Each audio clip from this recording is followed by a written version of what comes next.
that's good. There we go. Hello. Release the Mary Cones. Release the Mary Cones. Mary Cone sounds very close to something else.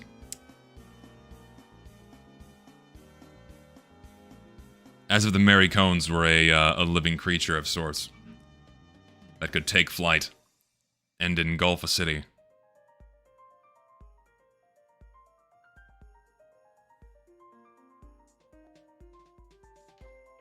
No, yeah, I saw that the workshop's trying to push weapon charms. It's so stupid. It's like, oh yeah, it's making fuckloads of money in Counter-Strike. Obviously, Valve will do that for TF2 as well. It's so dumb. Do I have the communal barf bag? I'm writing that down. I am writing that down. That is a beautiful Steam alias. I'm using that later. That is so good. Communal barf bag.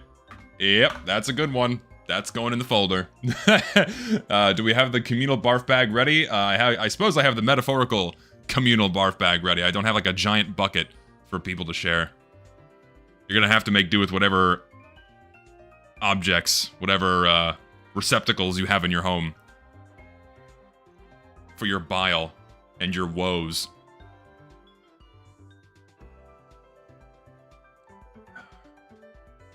No, yeah, I've been seeing those scam streams going around where you have these YouTube channels like making like they have these AI interviews with Gabe Newell or some other bullshit. Yeah, I've seen those. It's and they bought the number of viewers to make it look like it's totally legit. We're gonna get this absolutely real cryptocurrency from Gabe Newell. Oh my god, no way. Invest 50,000 in crypto right now. Gabe Newell needs your money. You have no idea how desperately he needs your funds for the Steam Deck 2 or whatever the fuck. I don't know. How's my holiday season going so far? It's another year. It's going all right. Hopefully, all y'all's is going well. Thanksgiving was pretty quiet because it was just me and my parents. Normally, we alternate each year between like when we go visit in-laws and when everyone comes together. It was one of those years where everyone went to go visit in-laws, so it was just me and my parents because I have no in-laws yet except a brother-in-law. But he went to go visit his family, so.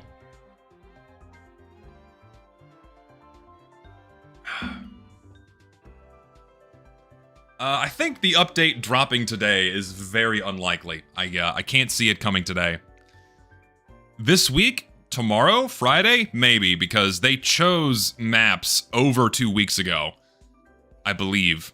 So that's already a lot earlier than usual in terms of the timing for the Smissmas update. So if it's going to be this week, probably going to be tomorrow. And in terms of its quality, well, we're gonna find out. It's not, God. I don't know, no, they have not picked the hats yet. I think they seem to, they probably pick them ahead of time a little bit, but the creators aren't notified until the day of the update. And then, like, the emails go out and everything else, so. We don't know yet. We don't know about cosmetics until the day of. No, yeah, of course, the maps from last year are missing because, remember, the seasons start automatically. The seasons start automatically. I guess I should have my full webcam on. The full webcam on as I'm talking. Yeah, the seasons start automatically. You know, they immediately, they turn on without Valve. It's automated. And so the new maps don't get put in there until Valve pushes the next update, and then the maps from the previous year get put into the rotation. Not like anyone wants to play them. So they're all fucking terrible. Someone, okay, what is a Diddy Blood? I don't know what this means. I see it everywhere on the internet. What does it mean? I don't understand it. Some new fucking Zoomer lingo shit. I don't know what this is. I don't understand.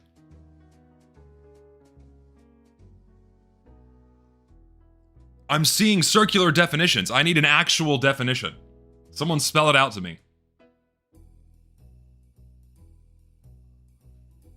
I'm just gonna use Urban Dictionary. Urban Dictionary, my beloved. What does this mean? Define it for me.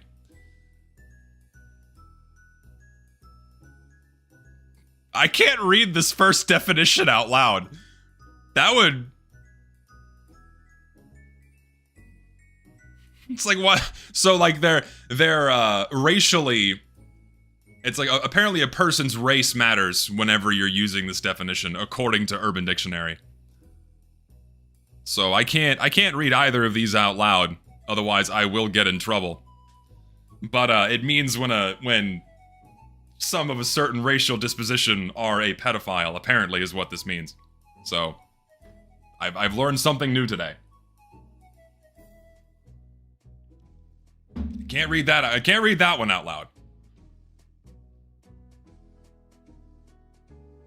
Am I receptive to the nickname Zester? No, I don't. I mean, sure, whatever. I don't. Not like I can stop you anyway. Not like I can stop you anyway. It just sounds stupid, so kids say it because it sounds stupid. I mean, that's like the 67 thing. Like, it sounds stupid, it is stupid, but kids think it's funny, so they just say it over and over again. What's the shirt? What, you don't like my shirt? You don't like my fucking Utah shirt? You don't like a lovely depiction of the American West on my body? I figure, like, hey, man, I'm a geologist. I gotta represent. I gotta represent the landscapes, you know?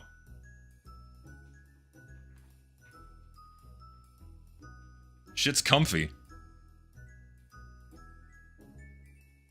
It kind of looks like tie-dye when it's this close, but dude, like, check this shit out. I love this thing.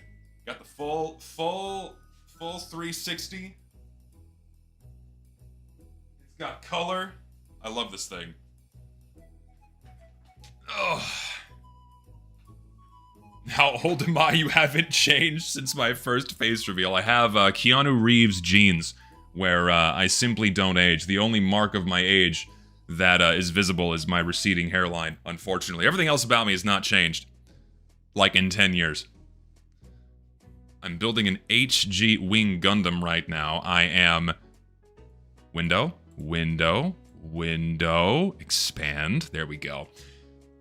Having the time of my life. Hope you're doing well, funny internet man. Thanks. Hopefully the I'm assuming it's a model kit, and it is a model kit. Don't snip your fingers. I'm assuming you're a pro at this.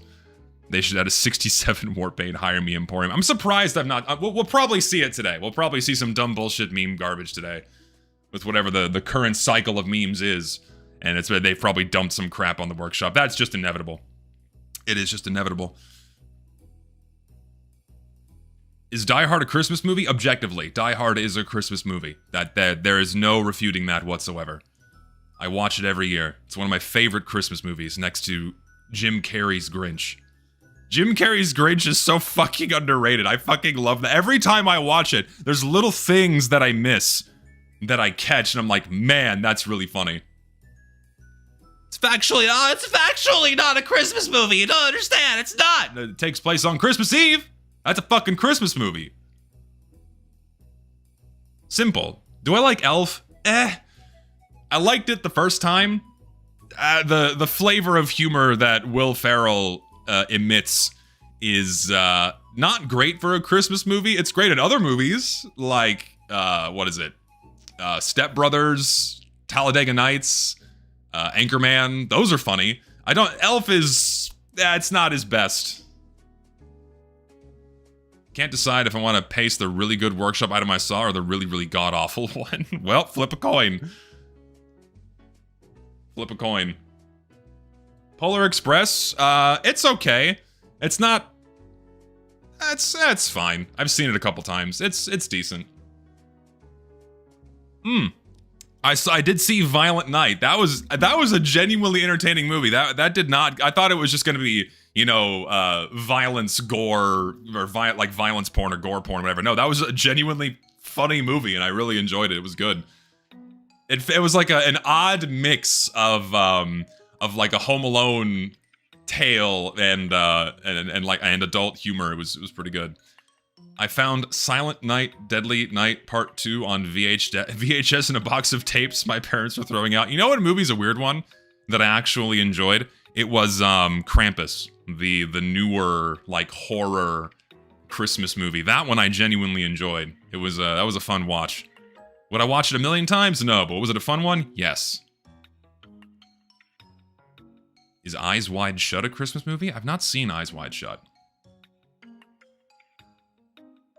There's 6 Home Alone movies. We only acknowledge the first 2. We don't acknowledge any of the Home Alone movies after the first 2. I've not seen Fat Man, no. I've not seen that one. Koth Krampus. Yes, that is a map inside of Team Fortress 2.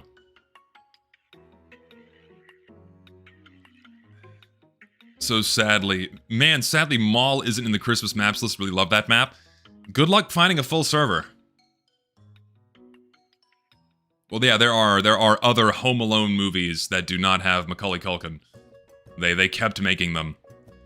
Do I consider Rambo First Blood as a Christmas movie due to it taking place around this time? Yes, Rambo First Blood is also a Christmas movie because it takes place around the holiday season. It's not like you have like movies have different genres ascribed to them. Like you have like comedy drama, you know, romance comedy, you know, they have like different tags on them. You can have the Christmas tag. It's not the first, but it's on the list. Therefore, it is also a Christmas movie. That needs to be said.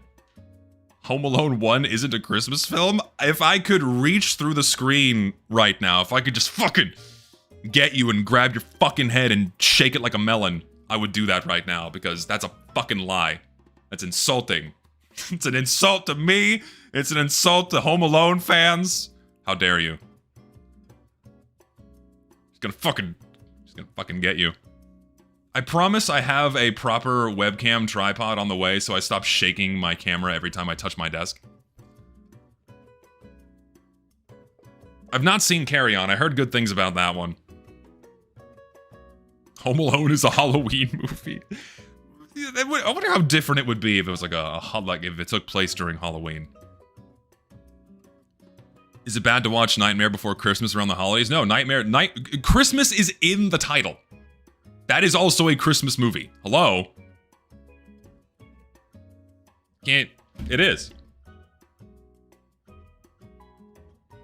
You like my mug, by the way. We're getting festive this time. We have seasonal mugs in my home, and all the Christmas ones are out now because it's December. And yes, I do fuck with Die Hard at Christmas. Legitimate alt history consideration here. It have enough differences, but keep the core concepts. I'm not sure what that's referring to. Oh yeah, we go hard in my household decorating for Christmas. It doesn't look like it in my room because I don't decorate my room. I guess I should. I can put some Christmas lights on my house plants, but the rest of the house is entirely festived out. I grew up in a family that loves decorating for literally every holiday or time of year. Like when Christmas is over, we transition over into winter decorations where we have like blue and white and snowflakes everywhere in the house. And then Valentine's Day, you got heart pillows and other Valentine's Day decorations. We decorate for Easter, then we have the summer decorations, and then we have the Thanksgiving, or Halloween is the biggest one in this household. And then Thanksgiving, and then Christmas, and the entire cycle repeats itself. No, it's not snowy. It does not snow in Texas much. Very, very rarely does it snow. Is your goal with the upcoming quick play video to create a general consensus on what needs to be done? No, the first video I'm making is just establishing what the problems are, because people don't even have a consensus on that. Like, I still see so many people say that there's nothing wrong with the matchmaking system, and so the first video that I need to make is establishing what the problem is and how it affects the game. That's step one. We can discuss solutions to the problems once we establish what the fucking problems are. Okay? That's what's gotta happen first.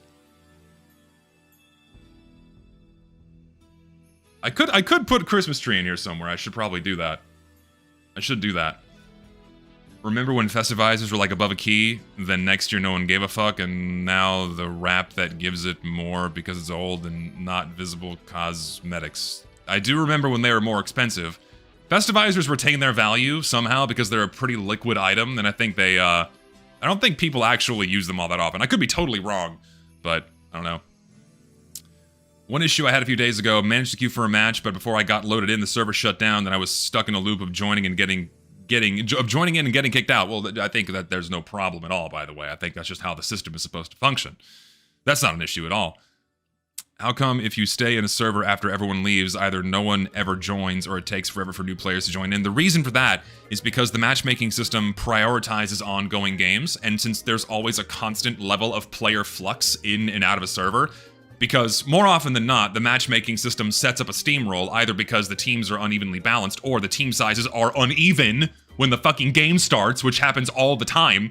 You have a steamroll that kicks off, people keep bailing out of the server, and if the matchmaking system doesn't replenish those players, that game's just gonna be even worse. So that's why you very rarely see servers that just reset getting prioritized and filled up again, because the game has to prioritize filling up ongoing games. I have the numbers on that! Guess how often you're placed into the game at the beginning? Percentage-wise, how often are you placed into a match before it starts? Guess the percentage. Guess it right now. How often are you placed into a game at the beginning of the match?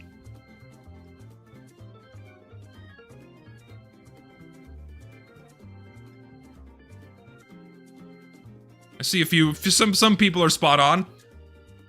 30%. Only 30% of the time are you placed into a game before the match starts. 70% of the time, you are placed into an ongoing game. Now, would you like to guess how many of your games last less than 10 minutes on average? Excluding payload. Excluding payload, how often do your games last less than 10 minutes?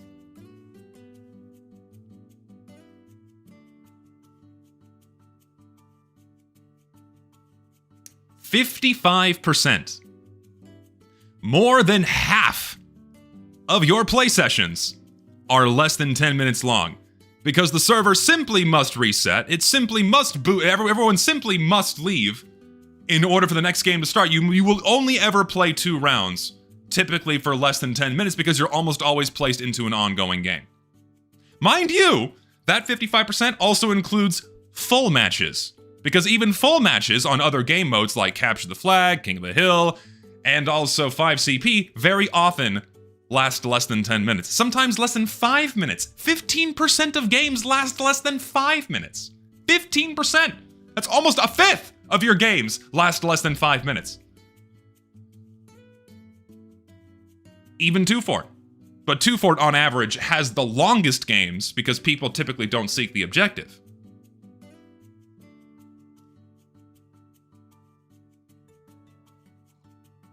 So the first video is establishing what the problems are, and then getting everyone on the same fucking page that, yes, these problems exist. Then we can move forward and discuss solutions.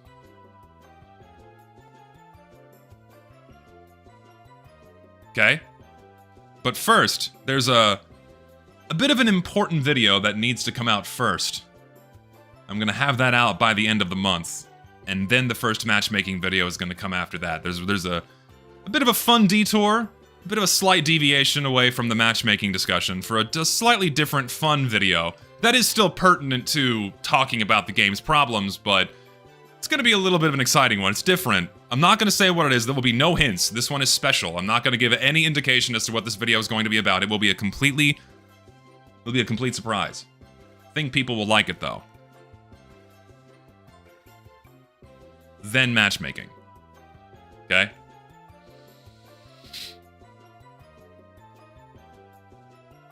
So that should be good.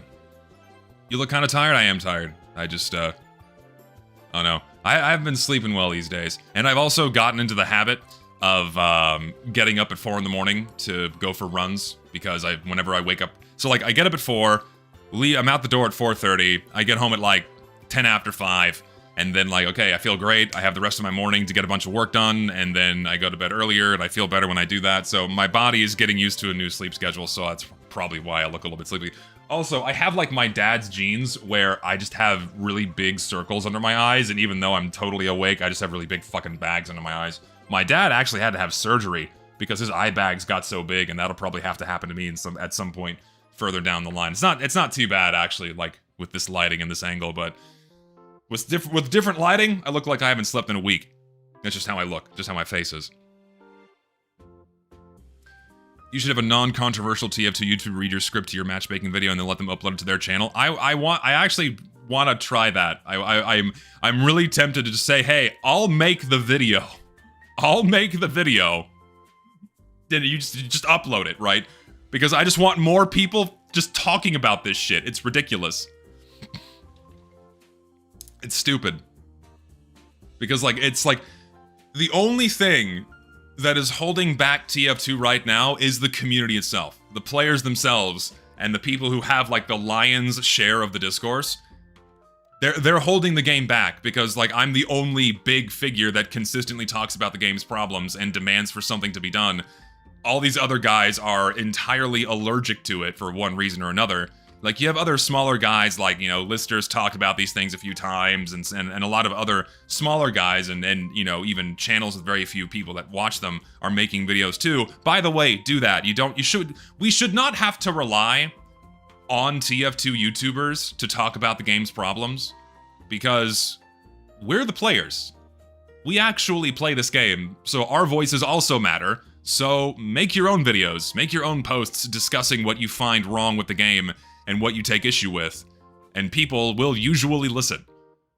I mean, I've watched a couple videos on stream these past couple of weeks that have, you know, they've garnered over 10,000 views, which in a very small and insular community like Team Fortress 2's is very significant.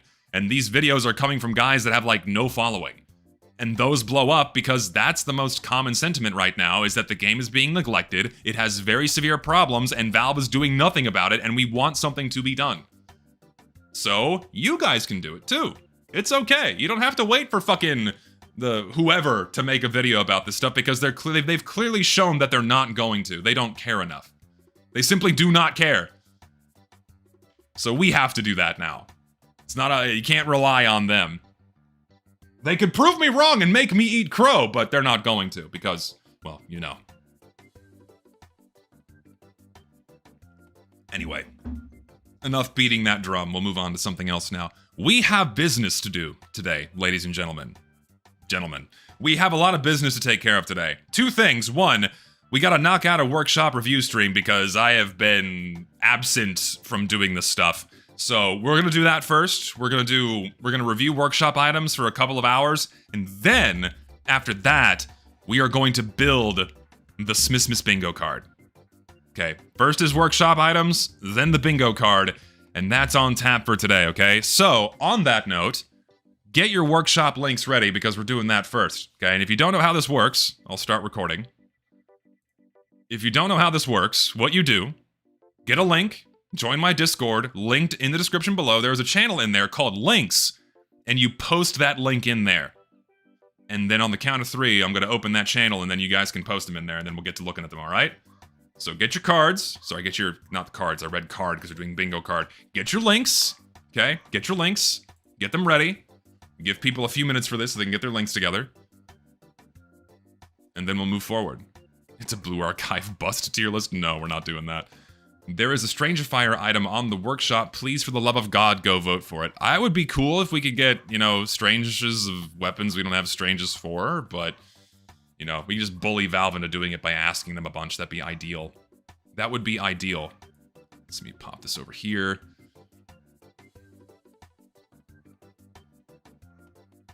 The current community does not consist of the old heads who cared in the past. They moved on, and now the only people who know nothing of what it once was leech it for money. I don't know, man. All I know is that they just don't really seem to care that much. The buck stopped with bots for them, even though they're obviously not gone, because, you know, there's idle bots now. Awesome. Thanks, Valve. Great. Lovely. Maybe do something about that. That'd be awesome. I mean, that's where it stops for these guys. All of the game's other problems are simply of no concern. They're just not there, obviously. In fact, they will go out of their way to bully you on Twitter if you try to get Valve's attention in order to address these problems. Because in their mind, it is socially valuable to do that. They will go out of their way to shit-talk you and bully you and talk down on you and demean you for trying to get Valve's attention to address these problems. And that's why you can't rely on them, because they don't care. They view it as a way to get attention and likes on Twitter, and that's fucked up. And no one's talking about that. No one fucking talks about that shit but me. It's fucking ridiculous.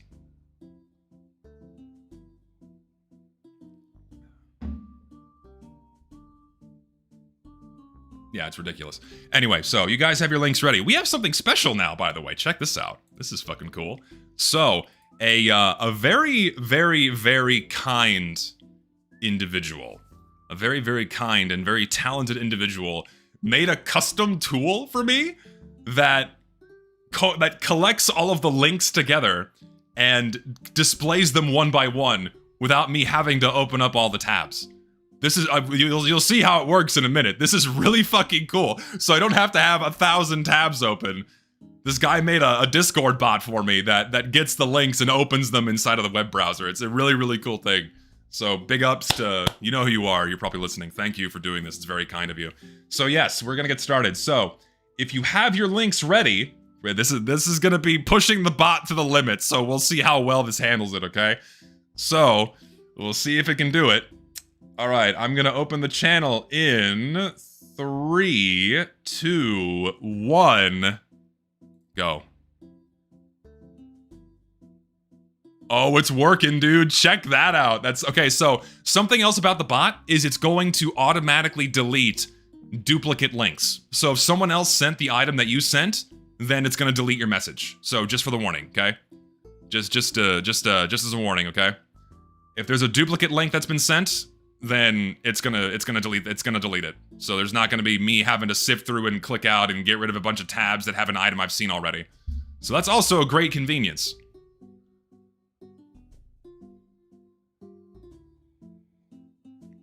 It also shows the person who sent it. So Sheepish Shepherd, there you are, sent this first one here. The Pyromaniacs, it's some boots. Isn't this fucking cool? I love this shit. Let me zoom in a little bit more. Get this a little bit bigger. There we go. Hell yeah. Also, I'm gonna start recording. Hello, YouTube. I don't think this would work for loadout reviews. There's probably a way to do it, but I'm not entirely sure. Neato. Anyway, first up, we have the Pyromaniacs, which just appeared to be boots. Is it part of a larger set? Not paintable. Good. I think I prefer that. Sure. They seem fine. They're a little... I mean, the idea is to make them match his gloves, which it doesn't look too bad. You know, and they had to model over the existing geometry, and Pyro's feet are already kind of flat, so they don't look too weird. That's not bad. I think it's okay. They're not very offensive. I think these are fine. I think they're okay. Some people told me that there are big workshop groups hacking Steam accounts to mass share their items on the workshop. Do I know anything about that? I've never heard about this before. The most I've heard is that workshoppers tend to bot their items to give them shitloads of upvotes or to downvote other items. So that's the most I've heard. I've not heard about mass sharing their items. Yeah, these are pretty good. I don't think they're amazing, but, you know, I would say people are saying, you know, 6 out of 10, 8 out of 10. I'd say, you know, we'll say 7. They DMCA random people too. So the DMCA thing is usually done by a small handful of people that go out of their way to try and DMCA other creators that they don't like because they either view them as competition or they just have a hard-on for them. That happens all the time especially in the Emporium scene. There's a small handful of very, very special individuals that do that. And it's pretty fucked up because what happens is when you DMCA somebody, in order to remove the DMCA, you basically have to dox yourself by putting your full name and your information in there in order for the DMCA to be lifted. So what they do is they leverage the creator by basically saying, hey, you have to give me your personal information if you want me to remove this DMCA claim. And so it's like, here, dox yourself to me, and then I can hang that over your head in order for me to remove this. And that shit happens all the time. It happens all the time on the workshop scene. It's fucking insane. It's a method they use to attack other creators. And basically soft lock their item from being seen by Valve because they can just not touch it and not give them the information, but the DMCA never goes away. It's nuts. Anyway, moving on. So look, check it out. We just go to the next one. It just loads the next one. Isn't that fucking cool? All right, we have the Dapper Doctor. So this is a full set here. So it's hat, mustache, pipe combo. The hat isn't too bad. The hat is decent. Oop, didn't mean to do that. Go back.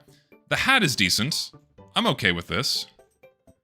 The modeling on the beard and the mustache leaves a little bit of something to be desired. We already have a different pipe cosmetic that looks a bit nicer.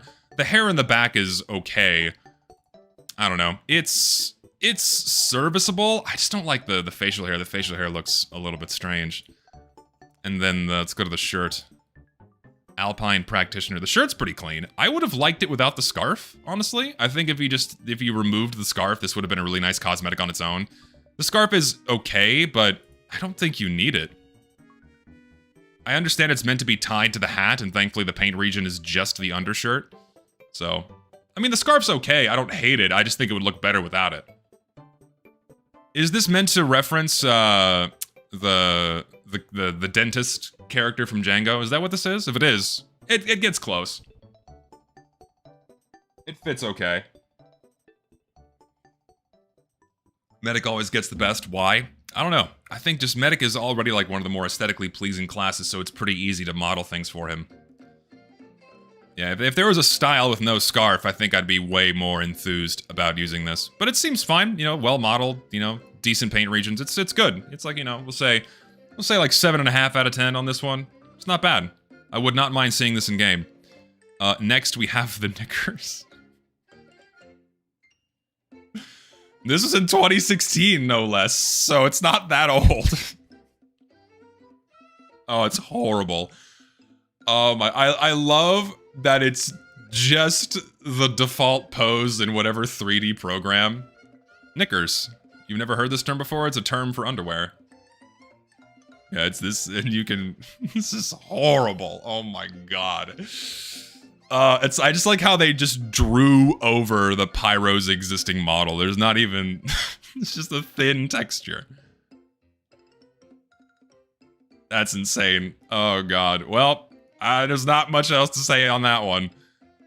Rugged Revolutionary. Okay, so beret, mustache, beard combo for heavy. I like the hat. Let's see what the... Is there a full set for this? Revved Rebel. We'll look at the full set. We'll start with the... we'll just go back to the hat. I love the style with no beard. The modeling on this one kind of looks like toothpaste. I love the beret on its own. The beret is really clean. Thank you for having a no beard style. I like that a lot.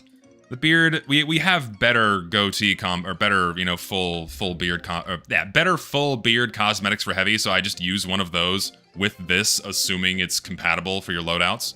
But the beret is decent. I like it. What about the shirt? Let's just check out the shirt.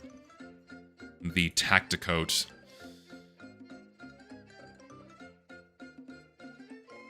It's okay. I typically don't like cosmetics that add a large coattail that drapes down to their knees. I just think that looks really weird in Team Fortress 2. If they had just cut it short and then gave him the tucked in shirt, I think that would have been fine, but the long drapey coats don't really look that good on anything other than Medic. And very rarely like a piece of drapey cloth like a cape or something. Very rarely is it executed well. This is fine. I think it's okay. I'm not really big on it. And also heavy without his bullet belt looks weird. That's something else too. I'm like, what's missing here? Oh yeah, his bullets are gone. Heavy without his bullet belt is like Spy without his balaclava. It just looks strange. So I really, really like the beret. If they add the beret, that's pretty fucking slick, but I'm not a big fan of the coat. The coat is serviceable, it's passable, but I'm really not wild about cosmetics that remove his bullet belt. And also the extended coattail, I just think always looks kind of weird in TF2.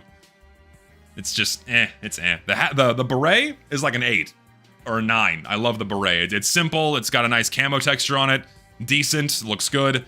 The facial hair, just take it or leave it, whatever, but the shirt is like a 5 or 6 for me. Gnarliest garb. Ah, yes, the Gooner bait item again that I've seen a million times. That was deliberately made to make Scout look gay. You can go check out the Twitter conversations around that one. I understand this reference. I'm just like, it's so funny that I've seen so many people make loadouts. You know, make Jamie loadouts from fucking Mythbusters. I've seen so many, and here's the actual cosmetic for it. Discount Mythbusters. I wonder if they would be upset about their likenesses being put in Team Fortress 2. That's actually something that I don't know if I'm fully comfortable with. Referencing a real human being in Team Fortress 2, I don't think that's a good idea. If this was a fictional character, then sure, I think that's okay. But since it's referencing Jamie from Mythbusters, who's a real human being and not a fictional character, I kind of think that breaks a barrier of appropriateness. I know that I wouldn't exactly be comfortable if my likeness was being put in a video game for whatever reason. You know, like, alone as a cosmetic, if this wasn't referencing a real human being, then yeah, it's fine. It's a beret and decent goatee. I think it looks fine as an item. My only hang-up, again, referencing real-life people in a video game, I just don't think that's a good idea. I really don't. No, I know they did that with Ricardo. I mean, yeah, you know, the Ricardo meme. It's kind of a shame that, you know, because, like, the image of him is a meme, but it's also a real dude, and him being put in the game, and you know, if you've seen his comments on all that shit, you know that he would not appreciate that, so... I would say historical figures are okay, because they're long since dead, and, you know, they're not really offending a real-life person. I don't know what the exact, like, how long does someone need to be dead for before you can put them in Team Fortress 2, you know?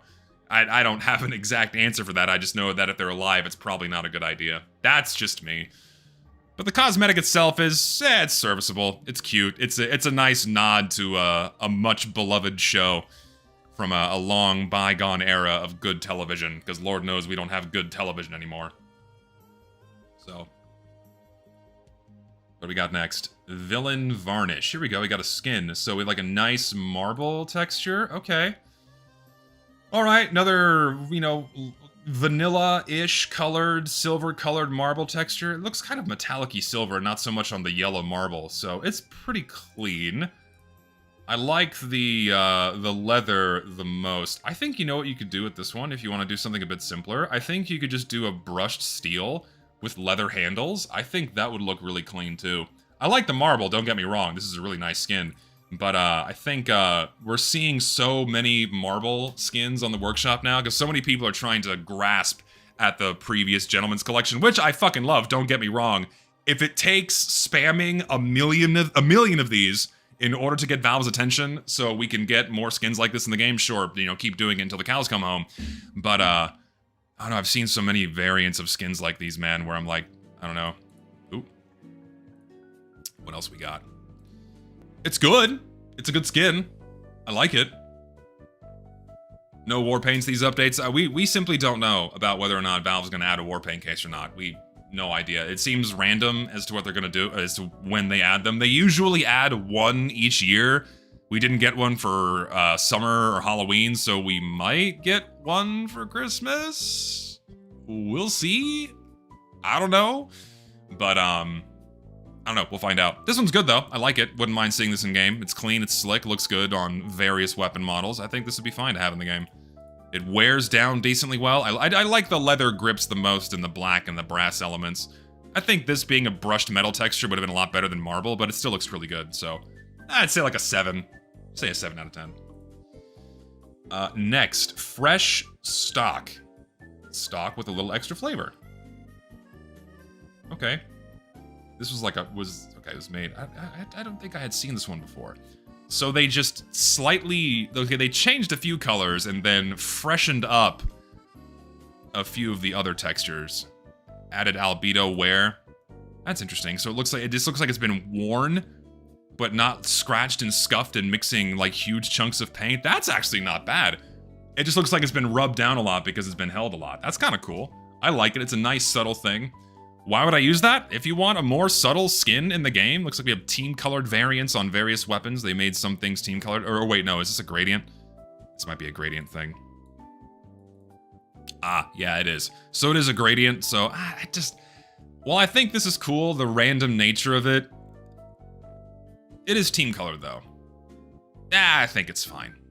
They kept the colors in line with what you would expect in the TF2 color palette, so I think it's pretty cool. Yeah, I think this is neat. Decent variety without getting too gaudy and in your face. I really, really love the way it wears. I really, really love the way it wears. Because it just looks, you know, a little bit scuffed and not having huge chunks of paint missing. It's cool. I like it. I'd say this is like a 9 out of 10. I'd say a 9 out of 10. Unusual stock weapons, that's 4. I mean, sure, yeah, if you wanted... That wouldn't be bad either, I suppose. It's cool. I would use this. They got like a cool gradient on it. Nightmare vision goggles, I have seen these before. Note to myself, don't post a Steam link with concept art next time. The bot didn't like it. Yeah, there may have been more refusals than expected with the bot. I'd have to go back and look to see what it did not allow to get passed through. But, yeah. Most things got through. Anyway, I've seen these before, I think, if memory serves. I just don't like the idea of additional animated textures on the mercenaries. I don't like anything. The concept of animated textures in TF2 is just not a good idea. I'm not a fan of it. I think the goggles themselves are cool, and if it was just like a flat texture that wasn't glowing, I think that would be okay. But I don't like the fact that they glow, and I dislike the extra fact that they move. I don't think that's a good idea. I'm not a fan. That's just me. Even though it's a small animated texture, I'm not crazy about it.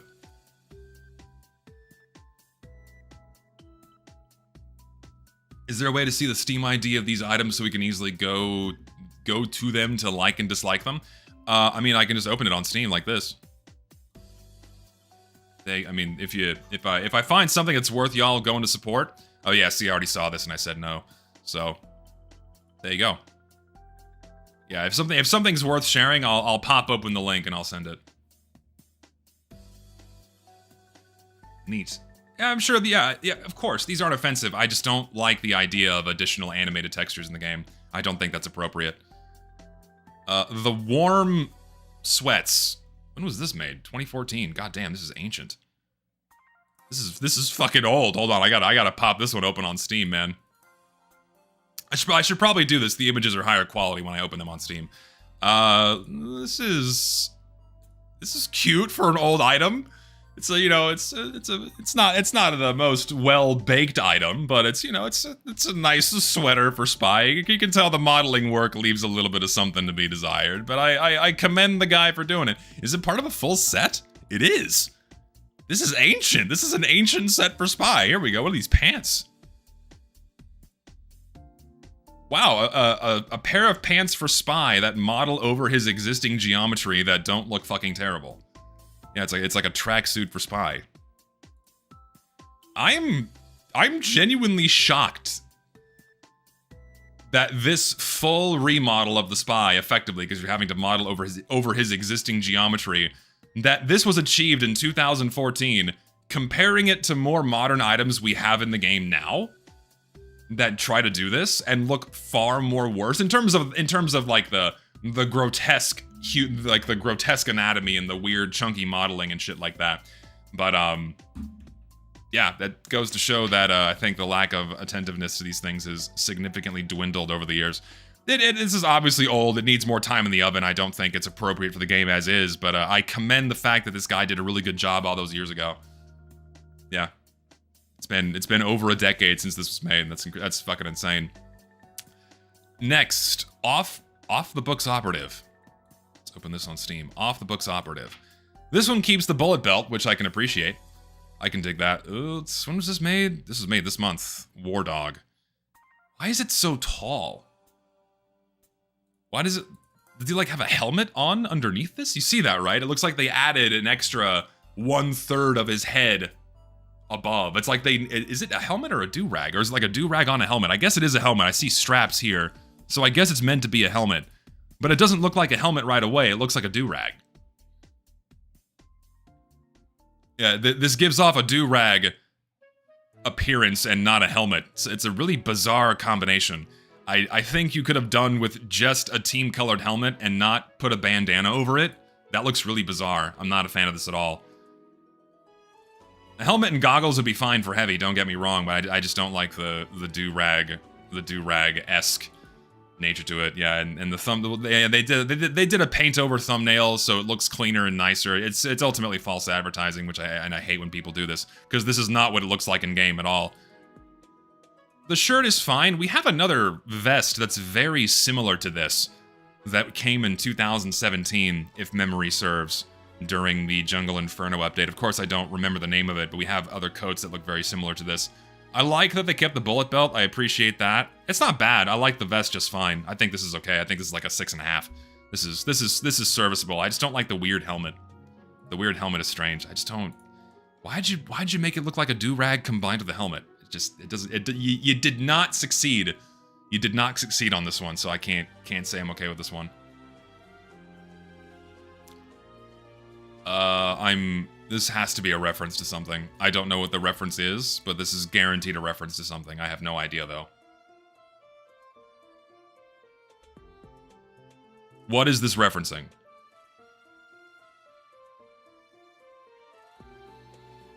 Cloudy with a Chance of Meatballs? I've not seen the movie, so I got no idea. I'm not a fan of it. It looks bizarre. It's like it's the wrong type of cartoony that is a weird misfit for Team Fortress 2. It's just, it doesn't look very good. It's like taking fucking Popeye's arms and slapping them on the Scout or something.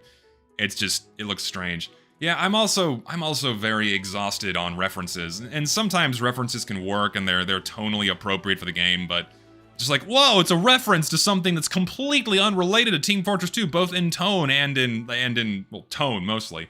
So I'm not a fan of these. I vote no thanks, and it just looks weird. It looks like he's got like 2 giant caterpillar turds on his face. I'm not big on it. Critical fail. I have seen this one before. Very nice taunt. Just a, you know, epic facepalm. Actually, just get me to the demonstration. Yeah, this one is very good, well animated, simple, it's short. It's not a vehicle taunt, it's not a wacky looping taunt. They're not manifesting something out of a fucking pocket dimension to play with it. It's just them doing something that makes a little bit of sense. And it's actually a taunt. Like, wow, you fucked up. What the fuck were you thinking? Oh, it's embarrassing. I like this. Can we have this in game, please? I like this, please. This is actually a good taunt. We have way too many all-class taunts, IMO. I would prefer a better all-class taunt than another garbage taunt that no one wants. Well, people still buy it, but I'd rather not have any more garbage taunts that are not taunts. So yeah, I will drop the link to this one. I think I've sent it before, but this is a good one. Give it a little bit of give it a boost. I think it needs more love. Buzzkill. I've not seen this one before. Here we go. So I guess this is a play on the Killer Bee scattergun that we have in the game already, which works. They simplified it. The sticker doesn't quite fit very well. Is this just a scattergun or is it a full war paint? Yeah, it's a full war paint. So it does play on the Killer Bee skin. The primary textures are really good. I think you nailed the colors. You know, people are probably tired of striped war paints, but I think this one's, you know, a cut above the rest. The only thing that's bugging me is the sticker. It doesn't have the right amount of pop. It's a shame that it's placed on the stripe texture and not a solid texture where you could have strong, like if you could manage to get, if you had rearranged the textures in such a way to where you could have the sticker be on the solid black or the solid gold, that would be the perfect amount of contrast it needs to make it pop more and have it be more visible. But when you have it on the stripe texture, you have 5 different colors clashing in a really small area, and it makes it not very easy to see and almost hard to look at. Because again, 5 colors in a small area on a small dot just is not very aesthetically pleasing to the eye. It's the only gripe I have with this, but the rest of the textures are all very well made. And it's a very solid skin. And even if they added this as is, I think it'd be fine. I just think the sticker's execution is very poor. Maybe you could have used a different war paint base, or maybe you could have gone the extra mile and did some custom coding. It does reduce your chances of getting an item in the game, but I'm tired of saying Valve won't add them. If we bitch at them enough, then maybe they will. So you can keep this version as is, but I think maybe revisit it and try some custom coding to see if you can like put the sticker on other parts of the weapon model that aren't striped. Because it's the only thing that bugs me. Everything else about this is fine. And again, even if they added this as is, I would say it's like a 7.5. 7.5 out of 10 war paint. It's good. It's good. But it could be better. It could be better. The icebreaker. Okay, this is clean. This is clean. Okay, we got like a full body. a full body pose here. We'll go with these. It's like a vest. It's a winter vest he puts over his coat. I can dig this. Cloudy with a Chance of Meatballs is tonally appropriate to TF2, ironically. It's just rated PG, unlike TF2, which is rated M. Characters act alike TF2 comics. Well, the comics are not reflective of the game's tone at all. They're, in my mind, completely different pieces of media. And if you just replaced all of the characters in the TF2 comics with something else completely generic, the story and the tone would be exactly the same. That's a sign that there's a mismatch, where you could just take the characters out of the TF2 comic, replace them with some other generic shit, and the story and the feel would be exactly the same. But this vest is not bad. It got like the double collar thing, which I guess is kind of unavoidable. It's fine. The modeling is decent. I think it looks decent. It's not bad. It's just okay. It's just okay. Yeah, I don't think the movie would... I've not seen the movie, so I don't know. But, yeah. Yeah, it's not bad. I think it's okay. They made zippers that don't look chunky. I gotta commend them for that. Because every time I see someone make zippers, they make the zipper puller like the size of a finger. So thank you for not doing that. It's not bad. It's not bad. I'll say a 6. I'll say a 6 or a 6.5. It's not great. Not great, not terrible. It's fine. It's serviceable. And this is just another warp. Have I seen this one? I may have before. I've not. Okay, so another gold and black striped war paint, except the sticker on this one, at least, seems to appear on some weapon models on a solid texture, which helps its visibility markedly. So like here on the Medigun, it pops up on the black part of the Medigun so you can actually see it better. Here it kind of blends into the stripe texture. I like the added details where you added some extra bits of built-in wear onto the stripe texture. I think that gives the skin a nice bit of character. I do think it leans... It's like you couldn't decide if you wanted to do yellow or gold, and so you went somewhere in the middle, and I think that detracts from it. I think you should have gone full yellow or full gold, like a darker gold, maybe even a bit more brassy, you know, kind of wash more of that yellow out of it. I think you could have gone harder in either direction because you came to this middle ground where it kind of looks like mustard, and it doesn't look that good.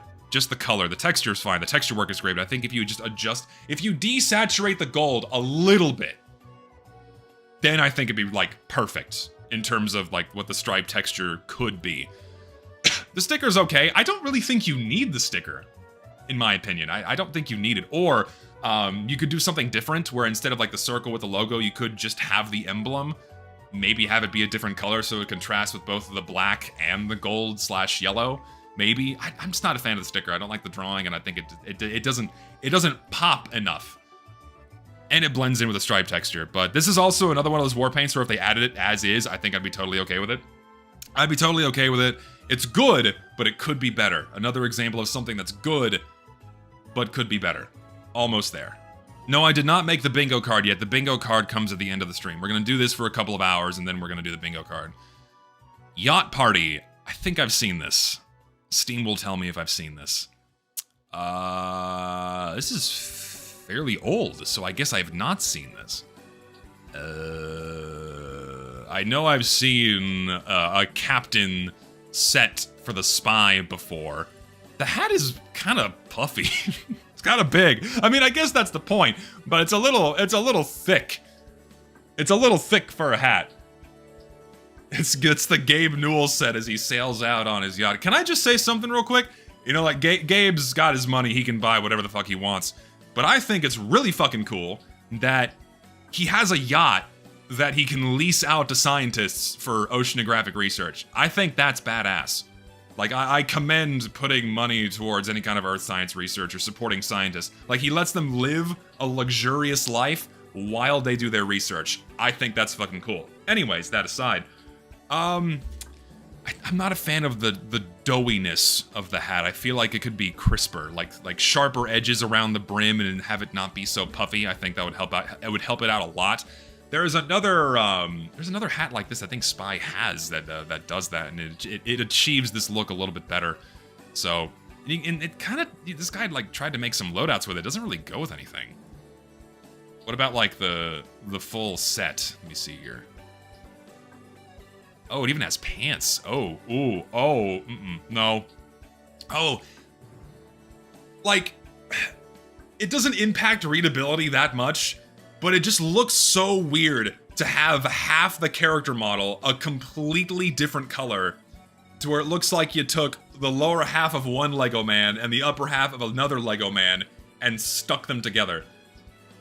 It just looks really bad. You should have just kept the pants the same color as his jacket. It looks really bad. Or at least this style looks bad. Apparently there are 2 styles. Get me to the second style here. Get me to that. Yeah, that, like, doesn't that look so much better?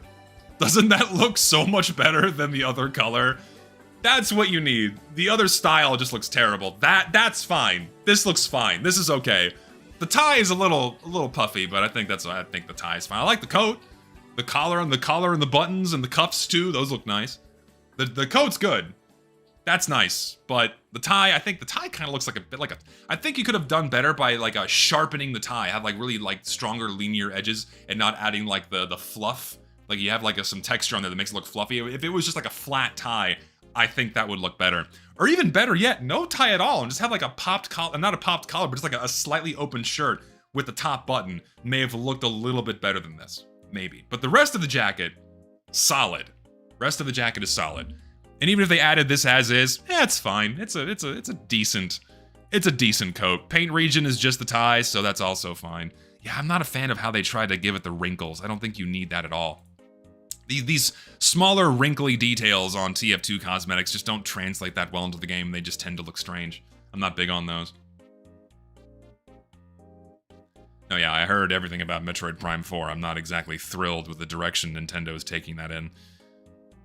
The bench warmer, is this a taunt? It is a taunt. Let's see what this is about. What happens in the bench warmer? Does he manifest a bench? Yes, dude! He manifests a bench from the bowels of hell and sits on it! Yes, I love random objects manifesting from a pocket dimension in his back pocket. Yes! I love these taunts! It's a fucking emote, it's not a taunt! He just sits there and drinks liquid. Fuck, I hate these. We don't need more of these in games. Stop it. I'm tired. Another idle emote. Why? I don't like them. No more of these. Stop it! No! He shits out a bench and sits on it. Or, like, it just manifests from beneath him. Like, whoop, there it is. Comes out of the bowels of hell. Fresh out of Satan's locker room. And Heavy sits on it. I don't like these at all. I really don't. Do I have Parkinson's? Violently.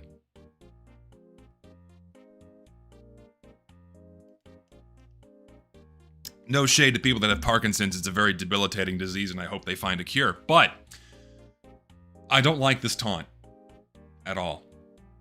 I'm not a fan. I'm gonna say no. I don't want emotes. I want taunts. Biological threat. Hey, this is clean. This is not bad. Fantac coming in with another really good skin. Hello. Ooh, I love the red. Oh, I love the red. Did you base this off something that's in the game? Or is this just totally off the cuff? It looks totally off the cuff. This is nice. See, here we go. That's a good sticker execution. That's what I'm talking about. I like this. Oh, really good texture work. Love the Fantac has really, really, really good eye for color on his texture work. He consistently nails really solid color palettes for his skins, man. I don't know how he does this. Every time he does it. Check description. War paint based on team-colored barrels. Oh, there we go. That's what it's based off of. Hey, there we go. Ah, oh shit, he's I've seen a few of these before. He's put these into a larger collection. But this is slick. God, can we get like Valve, please put the I'm sharing this one because this is another skin that's just really fucking good. Put this in there, man. Seriously. Oop. Put this in there. It's just too good. It's way too fucking good, man. This guy consistently makes amazing fucking. Is there what's the wear? Hold on. Do we have wear on this? What do you got for the wear, sir? Does it wear down to oil? I think I saw that. It does, dude. Oh, it's awesome. You get oil on it, and it's not jet black. It's not jet black. It's just like a little bit of an oil sludge on it. A little bit of grease. I like that. That's a nice touch. I mean, blood would look fine too, but I like that he went the extra mile on this one. I am a fan. And it uses Necromancer as a base, even better. Hopefully it's, I'm assuming it's fully compatible. If it's just using Necromancer as a base, and then there's no custom coding, this should just work. Valve, copy and paste this into the game, Please. You're right. There is no reason to not add this. Just like there's no reason for Valve to not add the heaps of other amazingly high quality content in the fucking workshop. They just consistently choose to ignore it. Why do they consistently ignore the really good content? Why? It's not that hard to find. Like, you could ask someone that knows nothing about video games, like, to compare this skin to something like fucking, I don't know, Snow Globalization, which looks like child drawings, and go, which one of these is nicer? And they'll go, well, that one looks like it was made by a professional. I don't know what this is for, but that's some craftsmanship right there. It doesn't take a fucking genius to do it. It doesn't take a fucking genius to do it. It's a good skin. Gunnin' Heavy. That is a little too much. That guy looks like, why does he look like John Arbuckle?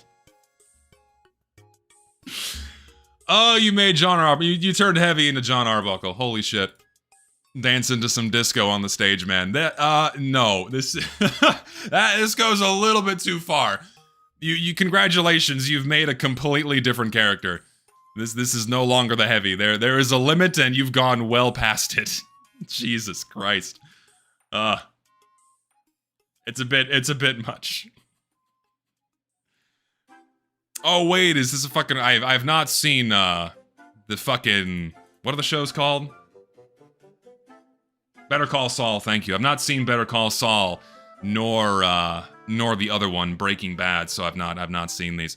Yeah, so this is just the character but the Heavy.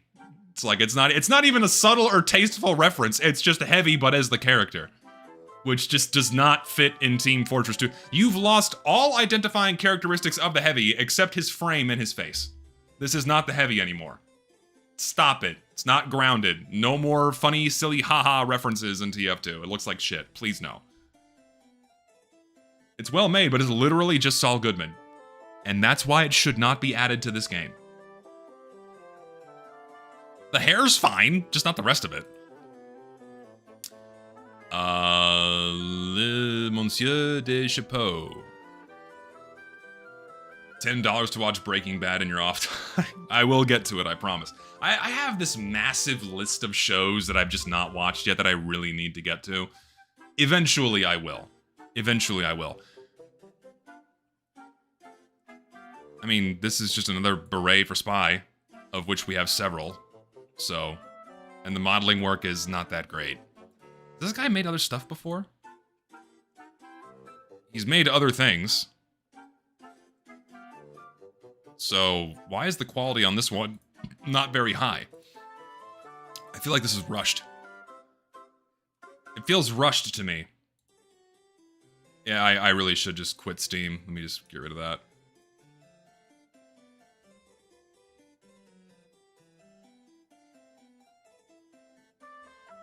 It looks like it was 3D printed. It has these ridges. It looks like it was 3D printed. It looks odd. I don't know. It's just not very high quality, so I'm gonna say no. Needed more time in the oven, and we already have better berets in the game.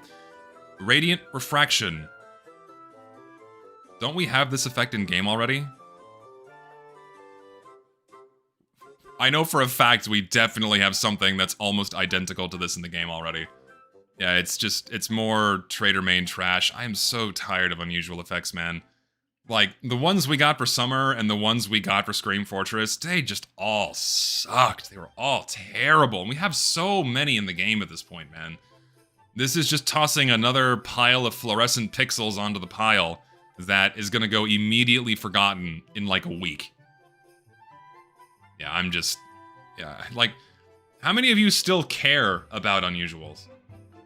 Just type yes or no in my chat. How many of you still care about unusuals? Like, okay, how many of you still care about getting new unusuals? Let's put it that way. Sandy wasn't a bad one. That was like one of the worst effects they've added in a very long time. Another 40 gigabytes of unusual effects. Yeah, more particles to bloat the game. Blech. I just hope that when they add more, they keep it reserved and chill it out, you know? I'm No. I don't like the effect. I think we have like 7 of these that look like this in the game already. I'm just gonna move on. Utility pockets. It's cargo pants. For engineer. Okay. Sure. Sure, why not? It's not bad. They're a little puffy, but they're okay. It's subtle, it's not bad. It's like a decent loadout filler. Again, with the, you do notice a slight bit of contrast, like the number of like how smooth the upper part of Engineer's overalls are, and then the extra added wrinkles they put on this. That does look a little bit weird to me. I think they could have smoothed things out a little bit more. That's my only gripe with this. Beyond that, it's not bad. It's a good loadout filler. I genuinely like these. I would not mind if these are put in game. They're quite good. I think they're okay. They're not like stellar, but they're not bad. I think they're not. It's not bad. Cargo pants. Dude, okay. So when I was really fat and when I was younger, some of the only things that would, because I hit 2 things. When you're a fat guy, there's 2 things you hate. You hate pants, so you wear shorts all the time, and you hate sleeves because all the shirts are tight and everything feels tight on the upper body. So when you don't have sleeves, it's way more comfortable. So when I was a big boy growing up, I had fuckloads of cargo shorts, and I had this one pair of like polar camo cargo shorts that I wore for 10 years. And they were so worn out and falling apart by the time I had to part ways with them. I fucking loved these shorts, man. And having 8 pockets was the shit. Had room for everything. Rocks I found on the ground, my wallet, my second wallet, everything I could ever hope to fit in there, I had plenty of room for. I miss those days. I miss when cargo pants and cargo shorts were in style. Can we have those? Can we have 2004 back, please?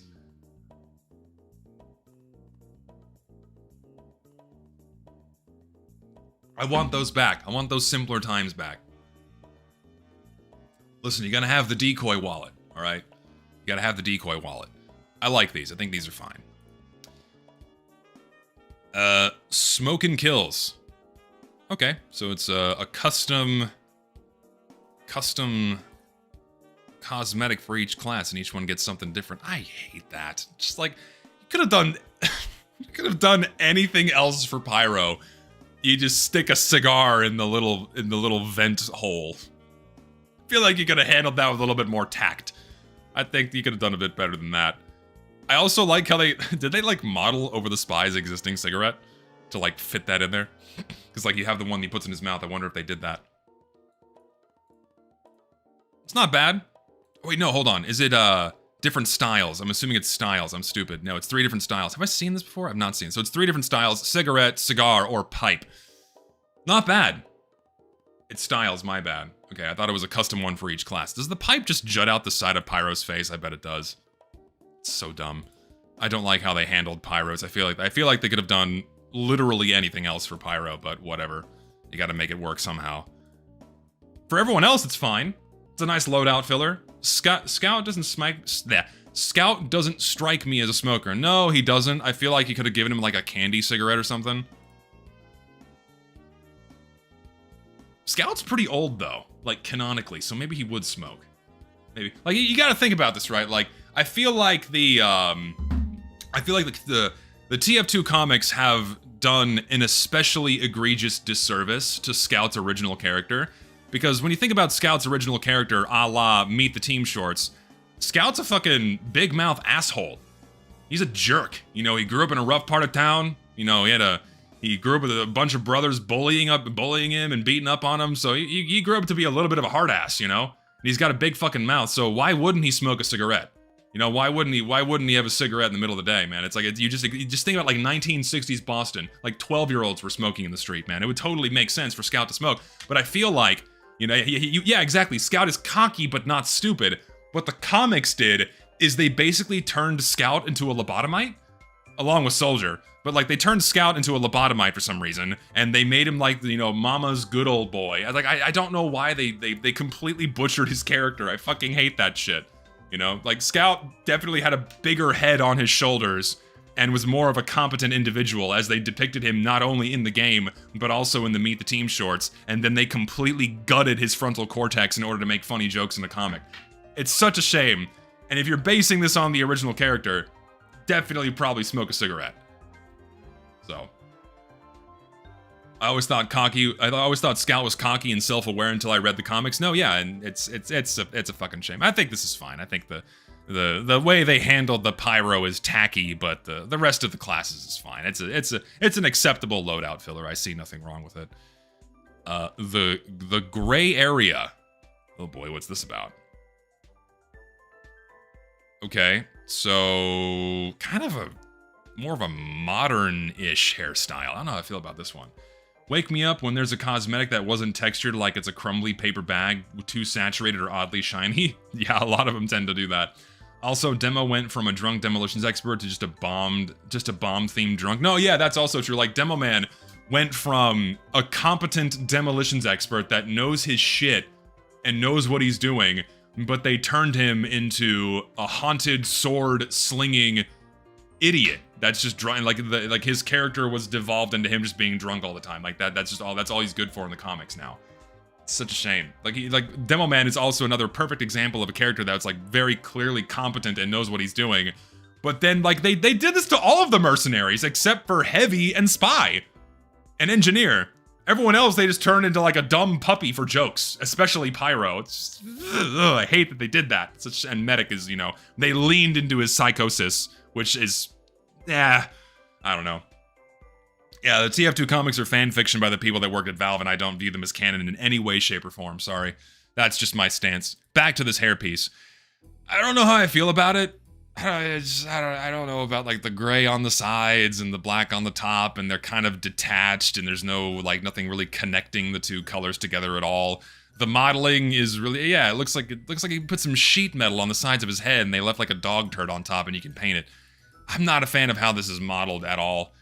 The hairstyle is fine. I just think the way you did the colors is not very good. And then you have what looks to be a sweater. I don't know about the sweater. It seems fine. It's okay. I'm not torn up about the sweater, but the hair just looks strange. Is the sweater paintable? It's just the stripe. It doesn't look that good. If you had just done two-tone and you didn't have, how many colors? 3 on here? Like this extra stripe, I felt like was only put there for the sake of having a paint region, and you really don't need it. I think if this part was also just the default red and you didn't have a paint region, it would look a lot better, but having the third color on this is just not doing it any favors. He's in his dad arc. I guess. The modeling on the sweater is fine, and the rest of it's okay. I'm just not a fan of the third color stripe. It's mediocre, like a 4 or 5 on that set. My fucking god, when was this made? 2012? I have not seen this one before. This is wild, dude. Oh my god. This is a gem. Diamond in the rough here. This is crazy, man. Oh, I like how they added the Christmas lights to it too, because why not? Why not, right? Fuck it, put the Christmas lights on there too. Oh shit. It's so weird because it's at the right angle, it looks like boxing gloves when it's tucked away and closer. Oh shit. Okay, this is a good joke. I appreciate this one. There's some soul here. It's one of the earlier items put on the workshop. Twinkle lights for extra punch. That's gold. That's a sensible chuckle on that one. Velvet vest. Automatic no. Automatic huge fat hard no on recoloring the entire spy's body. This always looks bad. You need to stick to the default colors on the mercenaries. You cannot change them. That is a massive impact on gameplay readability. Yes, obviously you can still tell who's on red and who's on blue, but it's such a massive deviation away from the default colorization, it just looks really bad and out of place. It's oversaturated, it just does not fit the game's default palette at all. It should be, like, if this was just modeled normally, right? If this was just, does it have a different style? Do we have 2 styles? Or is it just one? Like, how does that look good? How does this look okay? It's the same problem where it looks like they took two separate character models and then stuck them together. It looks bad. Ugh. Like, it's just so messy and slapdash. If you had just made this the spy's normal colors, this would look great. Why'd you change the color? Like, the dark undershirt against the normal spy vest colors would have been fine. God, it's such a shame, man. It's like you got this close and then made a really bad decision with the colors. It just looks so bad. Don't do this. Blizzard Brawler. Okay, fairly straightforward set, it looks like. Beanie and goggles. Seems okay. Got a couple of styles in the goggles. You can paint the goggles or the hat if you so choose. The coat is serviceable. The coat's serviceable. The hat is, you know, the hat's fine. It's another beanie, but it's at least not tacky. It's inoffensive. We have other cosmetics that are very similar to this in the game right now. I don't know. Like, you're gonna get this problem as the years go on and Valve keeps pumping more content into the game, where we already have like 5 or 6 different things that can make a loadout that looks very similar to this cosmetic set. So, it's not bad. It's just whatever. I'm not crazy about this one. It's passable. It's serviceable. If it was tossed into a case, I wouldn't be offended. I'm just not crazy about it.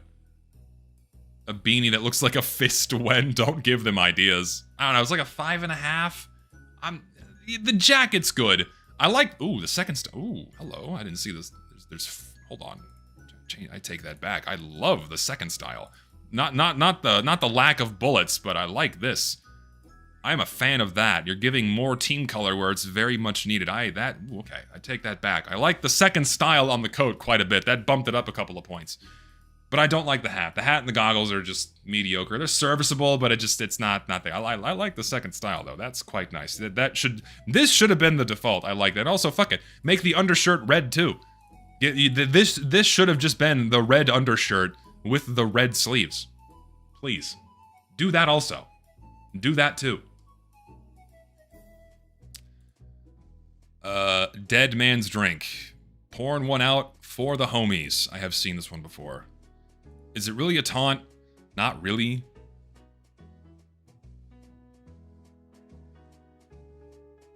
Is it really tonally appropriate for TF2? Not really. Meh. I do hate that it's a different bottle. I wish it was the normal default Demo Man's bottle. It's not horrible, but missed opportunity to have it just be Demo Man's normal bottle. It's okay. It's you know, it's at least a taunt, you know? Pouring one out over the dead guy's body. It's fine. I'm not offended by it. But I also wish it was the default bottle, or like the Scottish handshake. Either one of those would have been fine. Yeah, change bottle to stock and it would indeed be peak. Though I will say the bottle they did model, it does look quite nice. You know, it's a nod to like the Scottish handshake. I don't mind the extra model. I think that does look quite good. I don't know. I kind of changed my mind. I'm the more I'm looking at the bottle, I think the bottle is good. It's a good model. But also having it be the default one would be better. It's hard to decide because the bottle looks good. I don't know. It's fine. I wouldn't mind if this was added. It's an okay taunt. I'm not offended. It's all right. Jane McPay. Hey, here we go. Okay. All right. All right. If you're gonna make a reference, all right, if you're gonna make a reference, one, have it be subtle. Have it be fucking subtle, and it's not so on the nose, and it still looks like something you would see in Team Fortress 2. That's step one. Step two, if you're referencing something that is tonally appropriate, a la something like Die Hard, dude, I like it. It's really good. Like, for me, the standard for a perfect reference cosmetic is the one for Heavy that references Fargo. That's about as on the nose as it should get for reference cosmetics, not only in terms of looking exactly like what it's referencing, but also, you know, matching the tone, right? This is good. Finally a hair that doesn't look like clay. Bravo, this is awesome. Yes, thank you. Yeah, that's a good way of putting it. It's finally hair that does not look like clay. Yeah, I want this. This is really good. This is, and just like on its own, it's a good hair for Soldier. I dig it. Should I link it? I'll link it. I will link it. I will say, I had an interesting conversation with Richter the other day, and how I could see an argument for how if we're digging way back into TF2's history, how much of an egregious sin it is on Soldier's original character design, that later cosmetics show his eyes. And how every cosmetic that shows his eyes always looks a little bit strange, unless it has an extra cosmetic in the set to cover it up like glasses. I can understand that. And if I had it my way back in the day and I could control the direction TF2 went in, maybe would have made the decision to never have Soldier's eyes visible.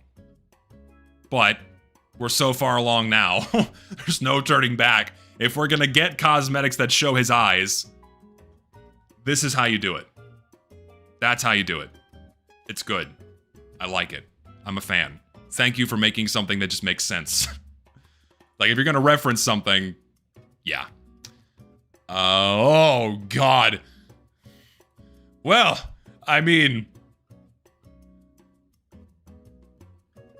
it's, you know, it's bait. It's not, you're not meant to take this one seriously. This is meant to get a reaction. You know, they got some stock imagery and then went a little bit crazy. So you're not meant to take this as a serious attempt to make a war paint. I mean, I would have been more terrified of seeing something like this a few years ago, back when Valve would actually consider skins like this. But now it seems like they've strayed away from that, so maybe we don't have anything to worry about. Yeah, this is... it looks so... it looks like a cantaloupe skin, except white. It looks like white cantaloupe skin. I don't need to say that it's bad. Like, I obviously I don't need to say that it's bad, but you know, it's bad. It's just... We can move on. Shifting teams. Ah, yeah, this is another effect that I saw in its iterative stages of creation. So the idea is that it's meant to look like, you know, it's meant to resemble Spy's disguise effect. The execution of the effect is good, it looks good. My problem is that this could negatively affect readability, because, like, at a glance, you could see someone with this effect and think that, oh, that's a spy disguising, I could go shoot this person, or maybe I should go spy check this person, and that would be a distraction and it would confuse people. So, for that reason, I don't think this effect should be in the game at all. I really don't. Because in a video game where you have to make split-second decisions based on what you're seeing on your screen, and you catch, you know, some shimmering smoke around a spy, then or anybody, you're gonna think, oh shit, that's a spy, I should go spy check them. I just don't think it's a good idea. I really don't. Like, mechanically, they did everything right. They made a competent, unusual effect. It looks good. The particle work is fine. It's just gonna cause readability issues, and I don't think that's okay. I really don't think that's okay. Sometimes you see only ahead, though. What? Remember, developers used stock photos of real-life photos as textures? Yes. Indeed. Yeah, cool idea and original, but the point stands. Yeah, it's just not appropriate for the game, man. It's well made, but it's just I fear it would cause too many readability issues. And I know they made a taunt version as well, and like here's the no cloak version, which just removes the shimmering effect around the head. But the readability problem still stands, where it looks like someone is disguising. It's not a good idea. I really don't think it's a good idea. Dust Bowl Digger. I have seen this one before. I believe I've seen this one before. It's just a hard hat. Is it all class? Why is it all class? Why didn't you just make this for engineer? I think I had the exact same complaint before. Not everyone needs a hard hat. You could have just made this for engineer and it would have been totally fine. You don't need an all class hard hat. If it was just engineer, fine. Why all class? I vote no. It should have just been for engineer, so I'm gonna move on. Balloonatron?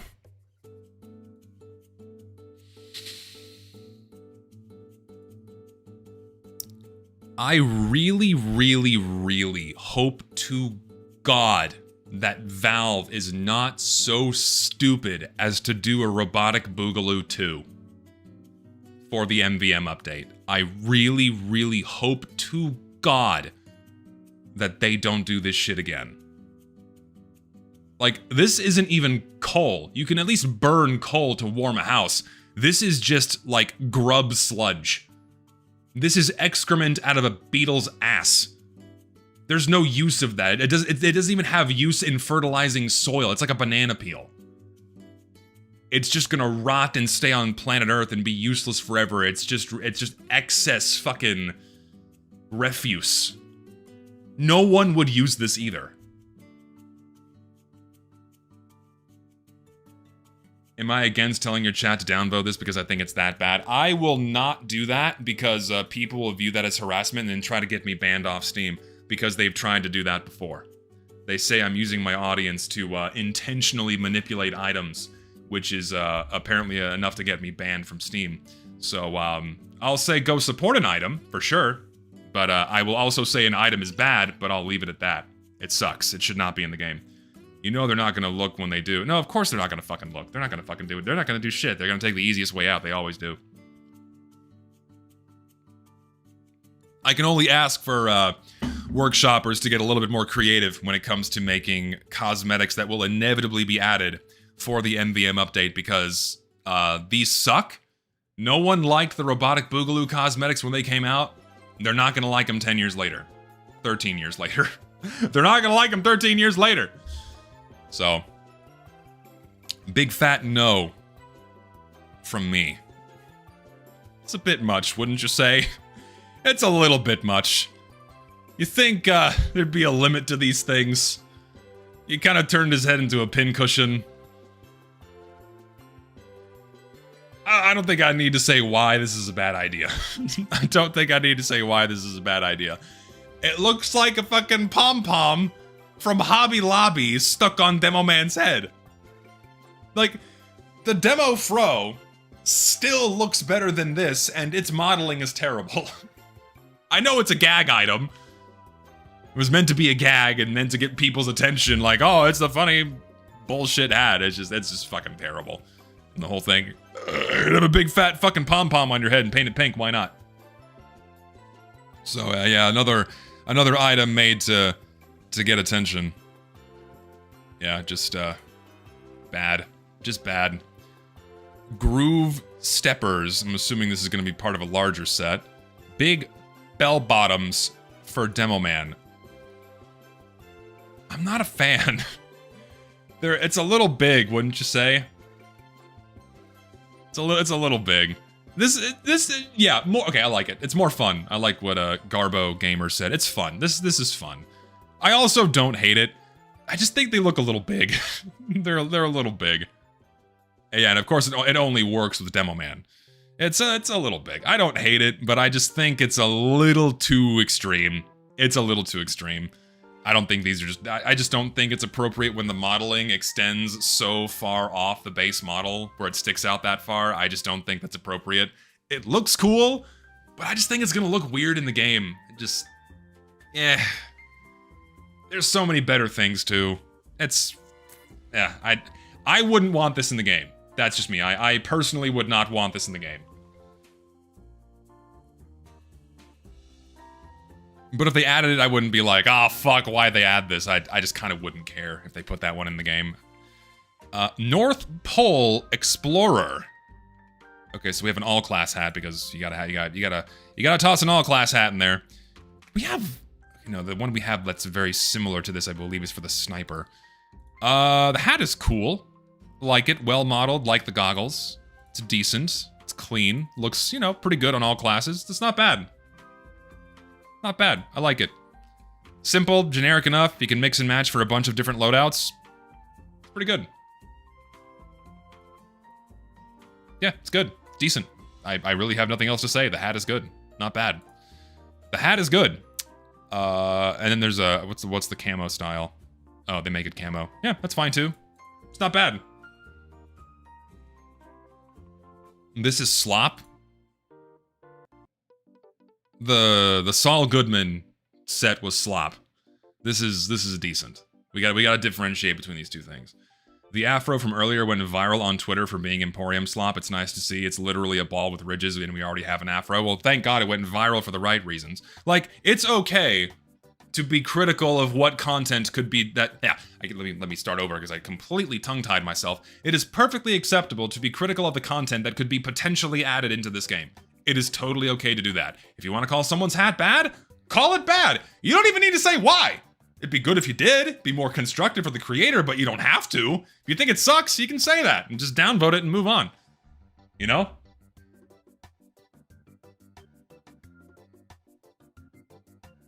Coat. Oh wait, this is part of a larger set. I'm stupid. We saw the coat earlier. Yeah, we saw the. Oh, there's also pants apparently. I don't like the knife on the side. I don't like the knife. The knife looks strange. It's just it's frankly unnecessary. You don't need the knife. The pants are also not that great. I don't know if I like the mud stains. I don't know if I'm a fan of the mud stains on the side of the pants. Compatible with boots, I suppose. I'm not. These look better than the blue. If these had just stayed solid, I'm not a fan of the mud stains. I'm not a huge fan of the mud stains. Look fine on red. They kind of puff out a bit on the sides. The pants are. The hat is definitely the best part of this set. I think the hat is fine. I could take or leave the coat of the pants, but the hat's the best part. I just don't think the knife on these is completely unnecessary. And here's the style without it. It looks infinitely better without the knife. You just shouldn't have done that in the first place. I just don't think it's a necessary detail, and it adds too much detail. It's just more noise on the model, and I don't think that's good. I don't think that's good. TF2 is a very simple game. Adding more junk onto the model. I have seen this one before. I think it's a cute little dopey accessory, and I think this is okay. Like, when it comes to cute, goofy, wacky items, I will always stand by subtle. Subtlety is very important. It's a cute little reference to him sipping coffee, sniping in his Meet the Team short. It's small. It's not like this goofy, oversized, massive mug that's like the size of a pot hanging off the side of his leg. This is fine. This is a cute little accessory. I see nothing wrong with this. This should have been added. This should have been put in the game years ago. It's fine. Sweejan Slayer. I think I've seen this one before. Maybe not. It's a relatively new edition. I've seen similar war paints to this one. Varies by seed, so you have a gradient to change the color of the wood. I don't like the petals. I think the petals are too small. The petals are too small. That is your problem. The petals are way too small. This would benefit from being a pattern, and because like every texture in TF2 is a repeating pattern in some form or fashion, or I should say, most of them are, except for the props and whatnot that have like a specific texture mapped to them. Weapons are, the weapons also have like specific textures mapped to them. But when you have random small elements kind of peppered throughout a weapon model, it just blends into noise. And at a distance, it looks like your game's kind of glitching out or breaking because it's also fluorescent pink. Pink is also not a good color choice here. If you had done, say, I know you're trying to do cherry blossoms and that's fine. But, okay, back to the pattern thing before I critique color. You should have done a repeating pattern, like some kind of floral print. There are so many patterns, from like historic Japanese cloth and tapestries. The only reason why I know this is I went to a fucking cool museum in Tokyo that had a whole bunch of these on display. There are so many cool patterns in old fabrics that you could reference for a Japanese war paint. And that'd be a good place to jump off from if you want to do a war paint like that. And but having random elements just looks really noisy in TF2, and when they're really small like this, it's just kind of ugly because they get shrunken down, and only on the largest of weapon models are you actually going to see that these are petals if you're viewing them from anything other than your first-person view model. And even in the first-person view model, they're going to be so small, especially on the smaller weapon models. I just don't think it's a good idea. The black is good. The tree bark texture you made, that looks really good. I think the sticker, take it or leave it, but you gotta work on the petals, man. Okay, next thing are the colors. Pink is not a good default color for anything in Team Fortress 2, especially like that bright level of pink. I know you're going for cherry blossoms, I understand that's the point, but you can still do a floral pattern that looks like cherry blossoms. It's okay if it's not pink. You could have done team colored, you could have done red or blue, you know, or, is it team colored? Like, okay, the blue still stands though. The blue is still a bit too bright. The pink looks really bad. I don't think you should do pink. I think you could have just made this not team colored. You could have done yellow petals or something that's like lightly orange or even white. White petals would look good on this. White and black are a good color combination. It's a good contrast. But pink just looks really, really bad. The blue is way more serviceable, but the pink is just not a good choice. I would have done anything else other than pink. So you did good on the bark. You did good on the black. I think you really got to go back to the drawing board on the flower texture and make something that's actually a repeating pattern and make it more abstract. It doesn't have to be a direct representation of a flower or photorealistic, because it's really hard to get direct representations looking good and then translating them into TF2 style. And then photorealistic is just not a good idea, or even having it being a direct representation of like the cherry blossoms on Sweden. It just doesn't look that good. I really, really think you can make this succeed if it was a repeating texture. And you know what? To the guy in chat, the pink maybe still could work. You could make the pink work in this still if it was a more complex pattern. Let me see if I can find something. I'm just gonna Google fucking... see if I can spot something that looks familiar. Let me do like... these are all like sticker bomb. I don't want like sticker bomb. I want something simpler. Come on now. I don't want any of these. That's not what I'm looking for. Maybe...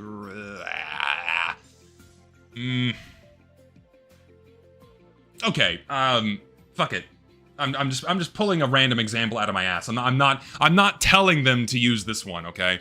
But my point is that a simple repeating pattern like this is gonna go a really, really long way when making a war paint.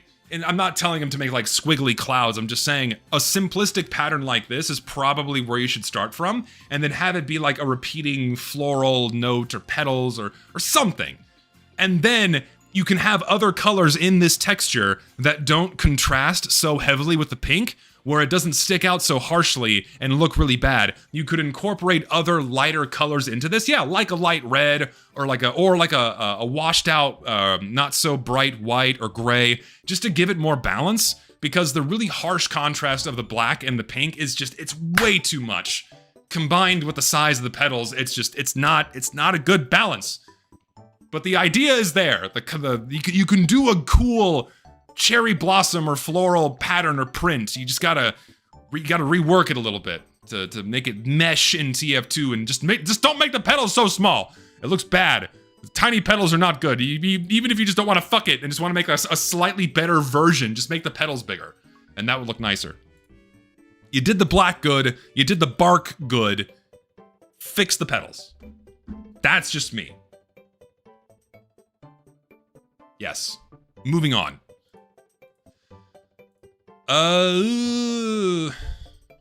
What is this? What? Is it? This is referencing something and I don't know what it is. Is it Dark Souls? What is this, dude? This is nuts. Is this Dark Souls? Okay, I've not played Dark Souls, so I wouldn't know. But... it looks like a toy. Sure, it says I assume it's soulful if you're a fucking Dark Souls fan. Yeah, I have to turn off my space heater. I'm getting a little warm in here. Oh god. Oh fuck my cat, my legs are so sore. Oh my god. Oh. Oy.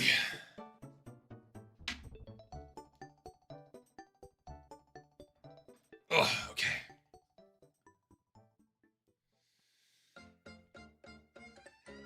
He kind of does look like it was made in 2014, so.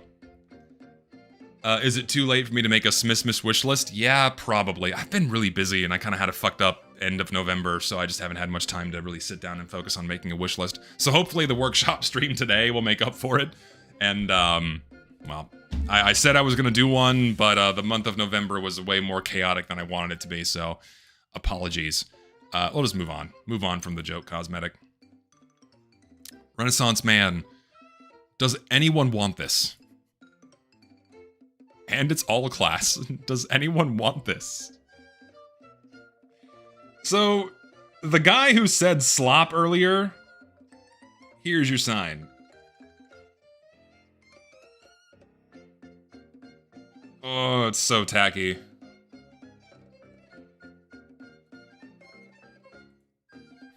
I'm just gonna move on. It looks like a fucking Renaissance Fair character. I think it sucks. I'm just gonna move on to something better.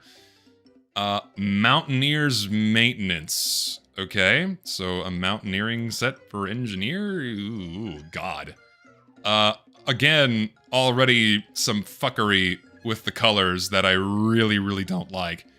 And again, this is another set that just goes away. You've made a different character. You've made a completely different character in Team Fortress 2. When you cover the engineer's fucking face, that's like the last recognizable element of him other than his knee pads and his glove. It's like, this is a completely different character now. It's not a good idea. It's gone way too far. You could, like, pick and choose elements of this set and make them separate cosmetics, sure, but this just takes it way, way too far.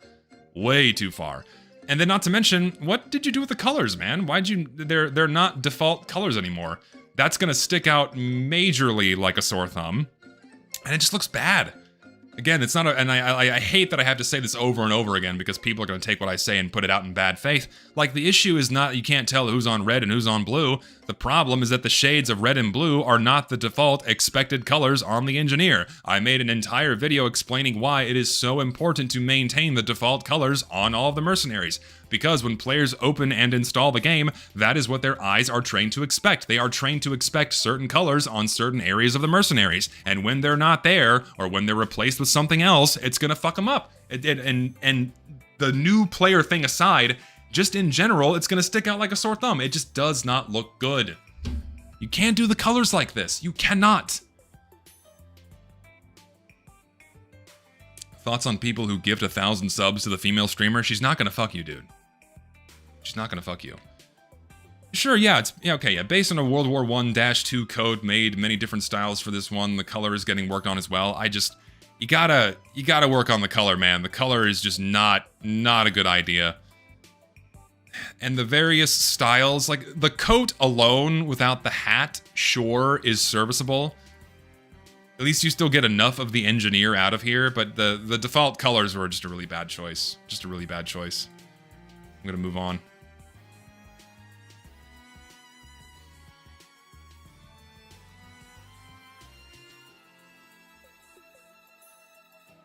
If you know, you know, first of all.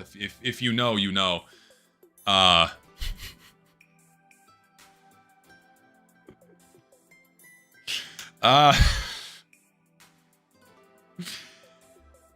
Well, I don't think I need to say anything. It's another fucking Toho item.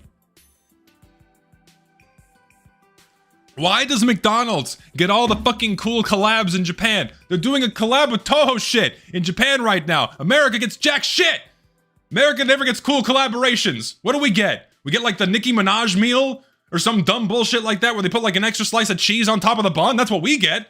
Because like, oh, we care too much about our celebrities here. It's like, oh, fucking Rappers McGee over here with his new hit single, Big Mac Buckaroo, whatever the fuck, because they're blending country music and rap now. Well, I want the Big Mac Buckaroo meal, where it's just a normal Big Mac, but instead of like an extra bun, they slap a whole other like a McGriddle in the middle. It's like, oh, it's the Big Mac Buckaroo meal from Rappers McGee's new hit album. Oh my god, I'm gonna go buy the Big Mac Buckaroo meal and review it on fucking YouTube. That's what we get. We get shit. It's stupid. They appeal consistently. If you're eating at McDonald's, I'm sorry, you're already in the lowest common denominator of human being. But then they appeal to an even lower common denominator of people that like care about, Rappers McGee's new album. Or like Rappers McGee. Oh, I'm Rappers McGee, and this is what I get when I go to McDonald's. I get the fucking chocolate milkshake, I get the French fries, and then what I do is I go home, I put everything in a food processor and blend it into like a dough, and then I bake it in the oven like a cookie, and then I take the cookies and then I put them inside another Big Mac and put ice cream on top. It's a Big Mac Buckaroo Bucker meal. Sucks. I hate it. I want cool shit at McDonald's again. I don't want fucking Nicki Minaj telling me to order a medium fry instead of a small or a large. You don't tell me what to do.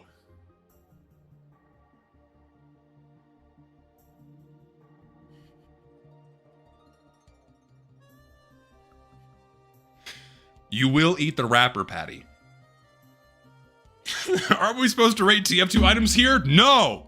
I'm gonna rant about how shitty McDonald's is. It's my stream, I do what I want!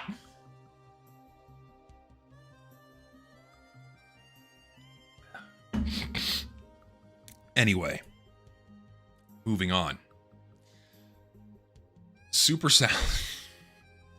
I have walked into a Quiznos. I've walked into a Quiznos. This is Quiznos wallpaper. I see what they were doing here. Okay, all right. I see your play. I see your play. I think you... Okay, so... You handled the colors really well. I think the colors are solid. You got a good base on these.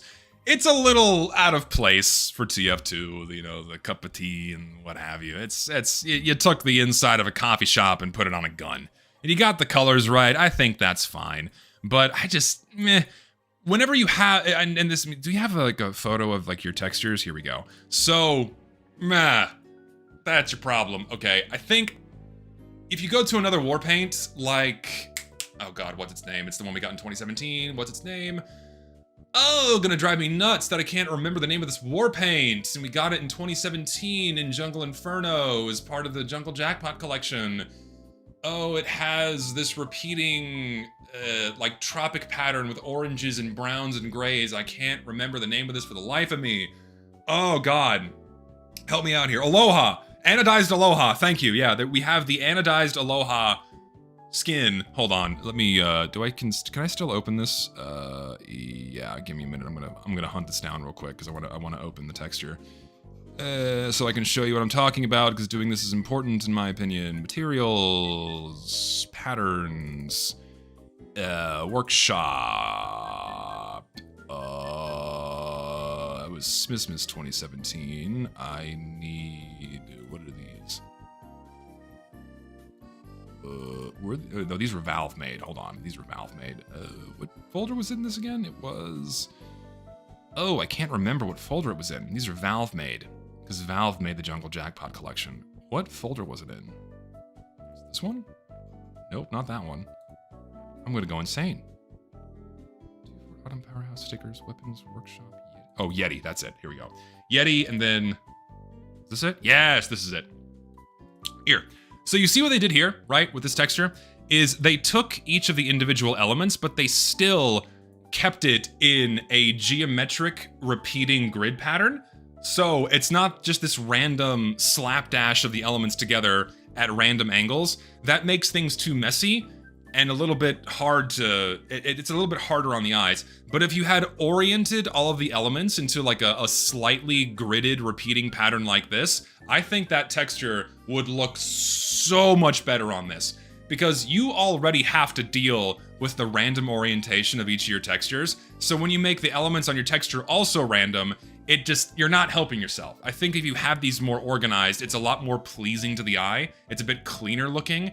I think if you go back and do that, that's gonna take this war paint much, much further. That's just my opinion. I think the other drawings on here, I think maybe toss a TF logo on there. Just tie this into TF2. Put a little TF logo on there, or a class icon. Like Spy seems like the pot. Like make this like a Spy coffee shop thing. You know, make it more grounded in TF2. You know, put like a Spy knife emblem on there, or something to make it seem like he's the French guy having an expensive French coffee, or just even a TF logo. Tie it to TF2 somehow, and structure the elements kind of in this way, and I think it's gonna really, really make this war paint a lot better. It's okay as is. You don't need to change the colors. The colors are good. Yeah, the base you use is good. I just think the individual elements need a little bit of structuring, and I think it's gonna be a lot better, in my opinion. Yes. Orientation lock will need to base the war paint on something else that it had. So, I think, correct me if I'm wrong, I think this has happened a few times so far. Oh, I love the little cut. Go back to that. That's cute. I like this. They have like the little coffee shop style art on here. You should have put this as like the first image. Why is it the last one? I like that. That's a nice little detail. This guy went the extra mile and made a little nice little advertisement for it. This is nice. I commend you, sir. This is nice. There you go. But, shit, I lost my train of thought. What was I gonna say? Yeah, when it comes to orientation lock, correct me if I'm wrong, but I believe other Warpaint creators in the past requested orientation lock for a Warpaint that otherwise wouldn't have had one on that base, and they got it. I think so? Someone who knows, correct me if I'm wrong, I'm pretty sure someone here probably knows that for certain or not. I think they did do that. So you can certainly use any base, and then if you ask for orientation lock, Valve may or may not do it because sometimes they just ignore the extra request, sometimes they don't. But, yeah, anyway. Yeah, a little bit of tweaking on this one, and it'll be a lot better. It's good, but it could be better. Onwards to No Sweat, another taunt. I'm assuming it's them yawning and stretching. How taunty is the taunt? Okay.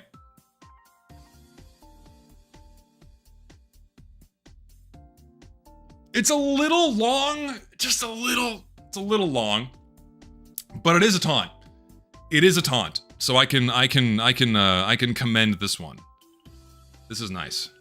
Did I see this one before? I don't think I saw this one before. I don't remember looking at this one. Either way, it's a taunt. I would get angry at this. That's the point of a taunt. I'm not gonna get angry at a scout whipping out a scooter. I'm gonna get angry at a scout yawning at me. That'll make me mad. That's a taunt, and that's the difference between an emote and a taunt. I'm not gonna get mad at the engineer whipping out a banjo and playing a tune. It's like, what the fuck is this idiot doing? It's a good taunt. I like it. I would say yes, honestly. I vote yes. Private Cowboy. I mean, do we really need Full Metal Jacket cosmetics for every mercenary? They worked the best on the Scout, because Scout kind of looks like the skinny guy with the glasses in Full Metal Jacket, so that kind of works. And we have a Full Metal Jacket style helmet for Soldier. I think that was also added in like 2018 or 2017. That also fits the Soldier because he's also wearing a helmet. But it's just a mismatch for the Engineer. It just doesn't look very good. I don't think a battle helmet like this for Engineer, or a Soldier's helmet for Engineer, it's just kind of a misfit. I mean, you could have just made this for Soldier, and it would have been a better fit. I just think it's not a good fit for Engineer at all. What's the full set look like? So you have the War Machine, so you have a vest. The vest is serviceable, but the helmet is just not a good match. Yeah, Private Joker, thank you. I've not watched Full Metal Jacket in a long time. Show me your war face. Yeah, so I'm not big on Engineer having this set. He could have given it to Soldier, or even Scout again. Fuck it. I think that would have been better for reception. It's well made. It's just a really poor misfit for Engineer. A War Painter's Complaints. Oh boy. Am I gonna read this? We'll skim it. This is uploaded in November. So it's just like a huge thing talking about their... I have a nagging suspicion I know what their concerns are, because someone made a video talking about this. Who may or may not see this post is a series of complaints that I feel you must hear, although I'm sure you've heard some of these before. I feel that if I don't make this post, nothing will ever change. Making my voice heard is better than saying nothing at all. I worded everything as I felt. I apologize if it comes off as harsh. War paints have been around for a long time now, so why don't they get the same treatment as other items? They're neglected, mishandled, creatively crushing, all the while you never give us the tools for them, so why? And afterwards, you refuse, which is also bullshit. I'm dropping frames, hold on. Hang on. I'm dropping frames. It's coming back. Oh, we're back. Hello? We're good. I think we're back. Are we good? The internet shit itself for a second there. We're back. Hello.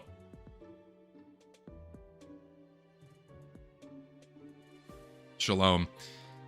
I mean, I can probably summarize this stuff. So it's, you know, the issues of them not adding enough war paints. The ones they choose are very poor quality. They're not being given the tools they need to make better war paints. Valve consistently ignores the higher quality ones in favor of garbage ones. It's the same complaints that have been being said over and over again. And frankly, people should, like, you know, war paint creators, you should keep hammering on this as much as you can until Valve is kind of forced to listen to you. It's like a war of attrition. How long can they ignore you if you keep bitching, right? You have to keep doing it. Because so far, most people are giving them every reason to ignore any request we have of them. We keep giving them money, we're not loud enough, we don't complain, and so Valve is just gonna keep behaving the way they've been behaving for the last 9 years. The only way Valve does something different is if we bitch at them to do it. That has been consistently proven over the last couple of years. Valve won't do shit unless we ask for it, consistently and loudly. And if you're a little harsh, I think it's a little fucking necessary. So, anyway. Yeah, just, you know, gripes about the quality and what have you. You know, items people actually want. It's like people who want to see, you know, more war paints in the game, weapon skin systems, you know, etc., etc. So, yeah, just... Valve needs to treat this game with a little bit more care. Breaking news, the Emporium has silenced my chat. Don't worry, I'm still here. They can't get rid of me no matter how much they want to. Frosted. Okay, simple. Simple war paint.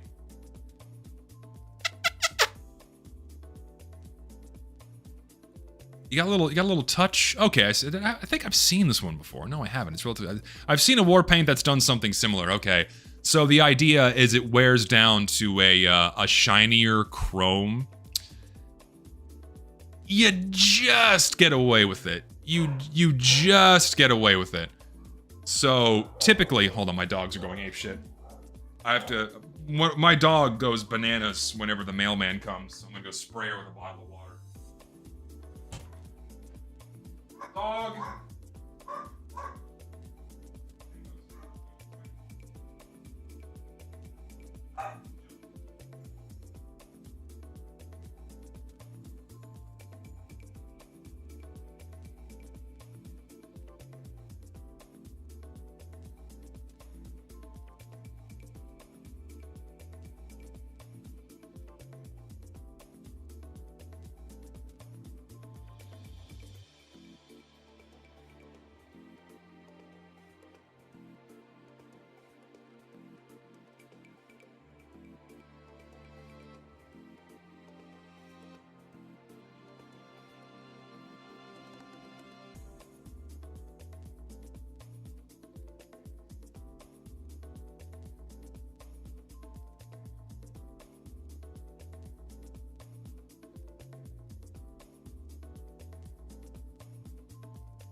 Okay, I'm back, sorry. I also had to piss really bad, so pardon the delay. I stood up and I'm like, oh shit, I gotta piss. So we're back, hello. Also got something to drink.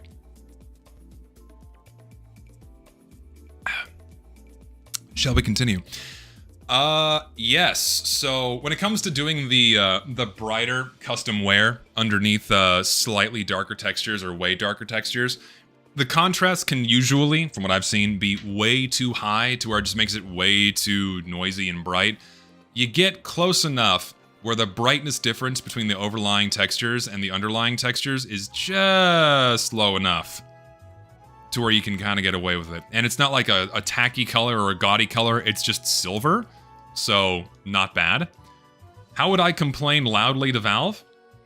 Every way I could. Make videos, you know, fucking send them emails, comments on Steam, and any and all ways you can make noise, man. Videos, tweets, just whatever. And the problem, in general, is that we just don't have enough discourse surrounding the game's problems. There's practically none. The only conversations that I see, generally, talking about the game's problems are those usually centered around what I say, or the videos or the videos that I post, what have you. And people kind of parroting and taking those things along. It's like, we just need more people expressing whatever grievances they have with Valve in any way that they can. That's super important, and not enough people are doing that. When so many people clearly have problems with so many things that Valve mishandles in TF2, and you almost see no one speaking about it. It's like, it would just benefit everyone if more people did. So, anyway. Skin's fine. It's not bad. It's clean. The vanilla version, not the vanilla version, but the wearless version's pretty clean. I don't know about the pink. Pink's okay. People won't complain about a problem unless it's been going over 5 years and a notorious enough YouTuber says, yo, this kind of sucks. Yeah, you need a community sanctioned YouTuber in order to properly complain about anything. You got to get a YouTuber to start a movement, otherwise nothing is going to change, which is kind of a fucking shame. It's like you shouldn't have to do that. It shouldn't have taken 8 years for Valve to do something about the bots, right? It's because no one fucking complained. No one was saying anything. And only when YouTubers said, maybe we should say something, then people started going, yeah, it is actually a bad thing. It's like, what the fuck is wrong with us? Seriously? Like, we just tolerated that bullshit for so long, and it's still here, by the way. It's like, I don't get it. I don't fucking get it. How are people complacent in general with how Valve treats this game? I don't get it. It's been this way for years. Made a whole hour stream as to why I stopped playing, and it's clear that the community overall ignores it and treats you like a villain. Well, I mean, because there's so many pathways you can take about this. Like when you complain about Valve or anything Valve does, like Valve has this ironclad reputation where if you even attempt to criticize them for something that they mishandle or anything that could be remotely construed as negative, you're gonna have so many people coming out of the woodwork and practically bullying you into submission or silence, going, well, that's how they sound because they're incoherent animals. But they'll attack you and say all manner of horrible shit about you because Valve can do no wrong. It's their favorite company. They made Half-Life 25 years ago. All that other bullshit. And they're usually cry bullies. This isn't exclusive to Valve. You know, it happens with Nintendo. It happens with all these other companies. It's like, it happens everywhere. So, it's just stupid. Don't let these people bully you out of meaningful discourse. It's ridiculous. The Warpaint's okay. I think the underlying custom wear is a lot better than the other one we got. The Ghoul Blaster with the bright green underneath it. This is, a bit more tasteful than that, so I think this is fine. I think it'd be okay seeing this in game. It's alright. It's decent. What happened to Gold Rush? You mean the mod TF2 Gold Rush? I don't know why people were expecting for this mod to, like, consistently maintain thousands of players. It's a fucking mod. Just like every other mod that TF2 has, it's gonna release, people are gonna get excited, they're gonna play it for a bit, and then they're gonna fuck off and go back to the normal game. That is going to happen with every single mod that gets put on Steam. You're gonna have the launch, people are gonna get excited, it's gonna get a bunch of players, and then it's gonna taper off to, an idle amount of a lower idle amount of players, when fucking TF2 Classic comes out, when Open Fortress comes out, the same shit's gonna happen. You're gonna get like 2,000 people like, oh my god, TF2 Classic is here, and then it's gonna maintain like 100 people. It's like that, it's already doing that. Like, people know that TF2 Classic exists, right? It being on Steam is just gonna make it a little bit more convenient to play, but that doesn't mean people are going to stay. It's a mod. It's gonna happen with all of them. Of course, there's gonna be differences in the number of players, like fucking, you know, oh, Classic has 50 more players than Gold Rush, therefore it kicked its ass. Oh my god, Gold Rush is dead because Open Fortress has 25 more. Like, we're gonna be fucking nitpicking tens of players, right? We're gonna be like arguing differences of hundreds of players between these mods, just so we can have some symbolic winner of whatever the best mod is, as if though it's some indication that the mods that have fewer players are somehow worse. It's like, that's gonna be a shit show of a discourse whenever these other mods come out on Steam. It's like, oh my god, TF Open Fortress 39 has 12 more players than Gold Rush. Gold Rush lost, epic fail. They did a terrible job because this mod has 12 more players. Oh my god, it's a fucking headache. People are like already doing that before these other mods come out on Steam. Ah, god. There's dozens of us, literally dozens of us. Ah! Anyway, that's gonna be a shit show when that happens. Executive Enigma.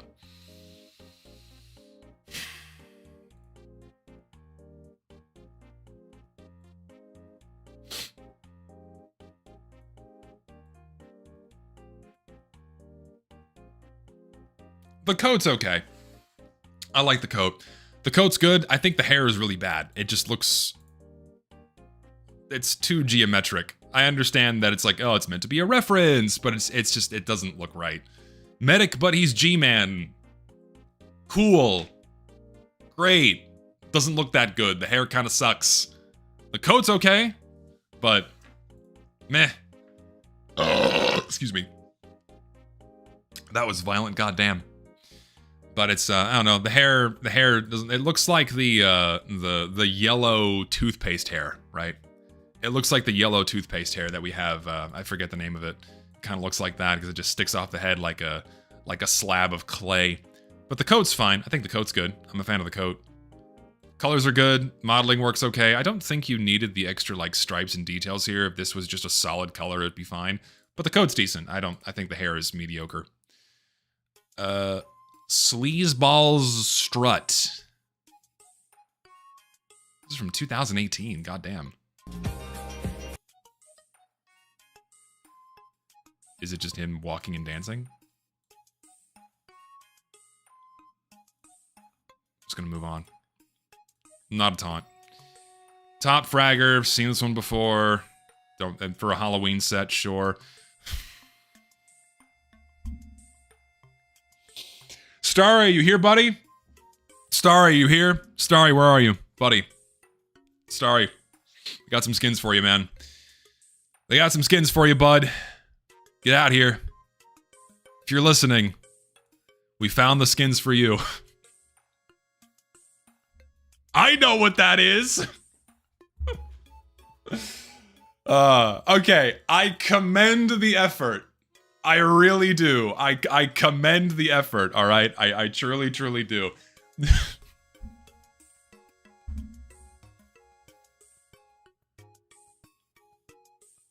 Was that necessary? Did you really need that in the fucking promo images? Did you have to push it that far? Oh god, that's nasty. You disgusting creature. What is wrong with you? Oh my god. I have to favorite this. I do. I have to favorite this, and I have to vote yes. It's never getting in the game, but I just can't ignore the amount of soul poured into this fucking set of skins. Oh my god. Holy shit. That is amazing.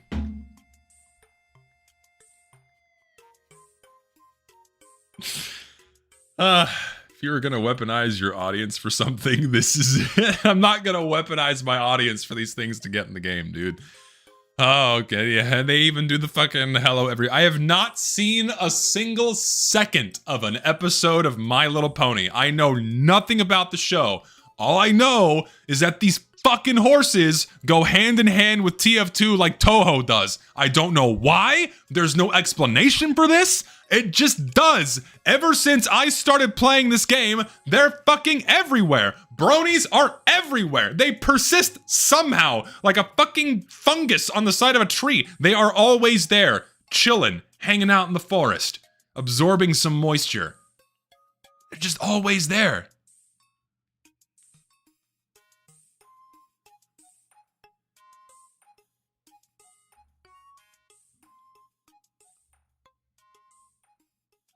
I know it's a joke item. I know.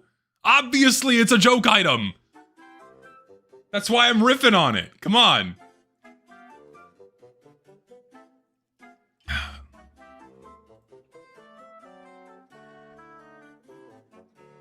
Onwards. Der Kriegsmann. Der Kriegsmann. Made this November. Part of a larger set? Nope, just a hat.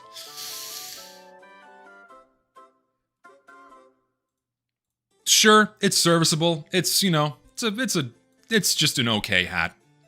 It's just an okay hat. It's fine. I like it. It's simple. Simple is good. Simple goes a long way for TF2 cosmetics. I think this is okay. Reminds me of the Medic's Mountain Cap, and I fucking love the Medic's Mountain Cap, and you know what? I like this too. It's not bad. I say yes. Decent. Decent. Retro reflective? Oh, it's a skin. Okay, I was like, what the fuck is this? So it's based on hazard vests, obviously.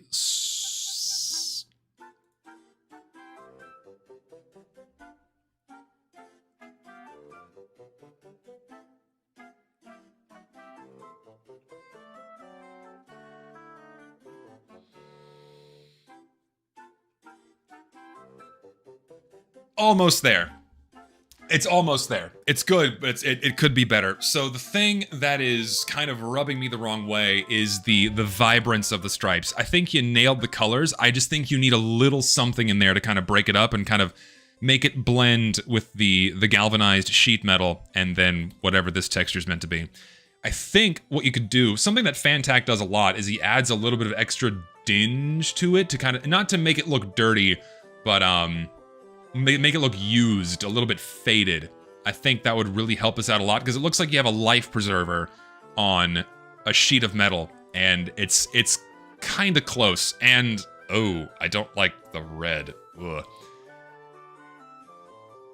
The red and the orange don't look that good together. I think this would be a lot better if you just stuck with neutral grays. If you stuck with neutral grays,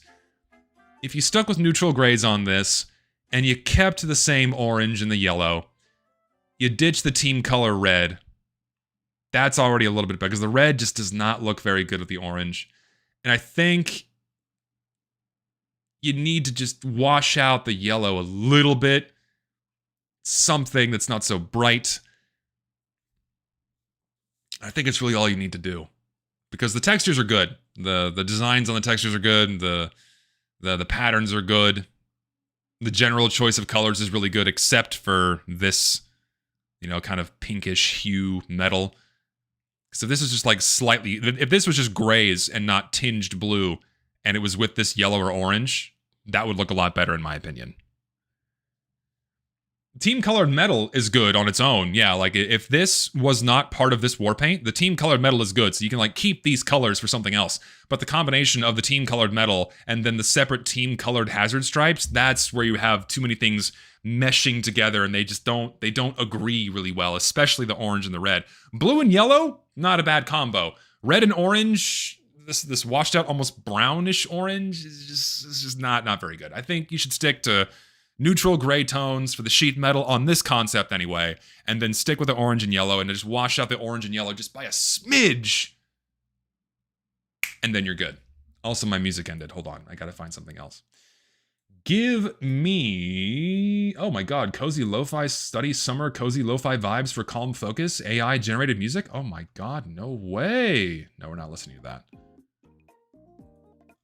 We're gonna listen to more Nintendo music because we like Nintendo music in this house.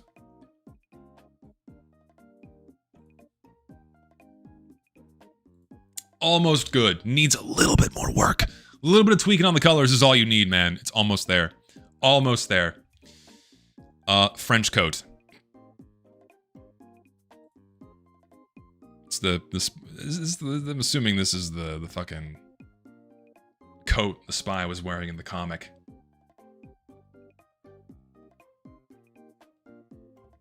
So, comic reference. Did they execute this well? Yeah, sure. It's fine. Paintable, sure. That's fine. Yeah, it's not bad. It's decent. The buttons look off. I think the buttons are fine. Buttons are fine. Trim seems okay.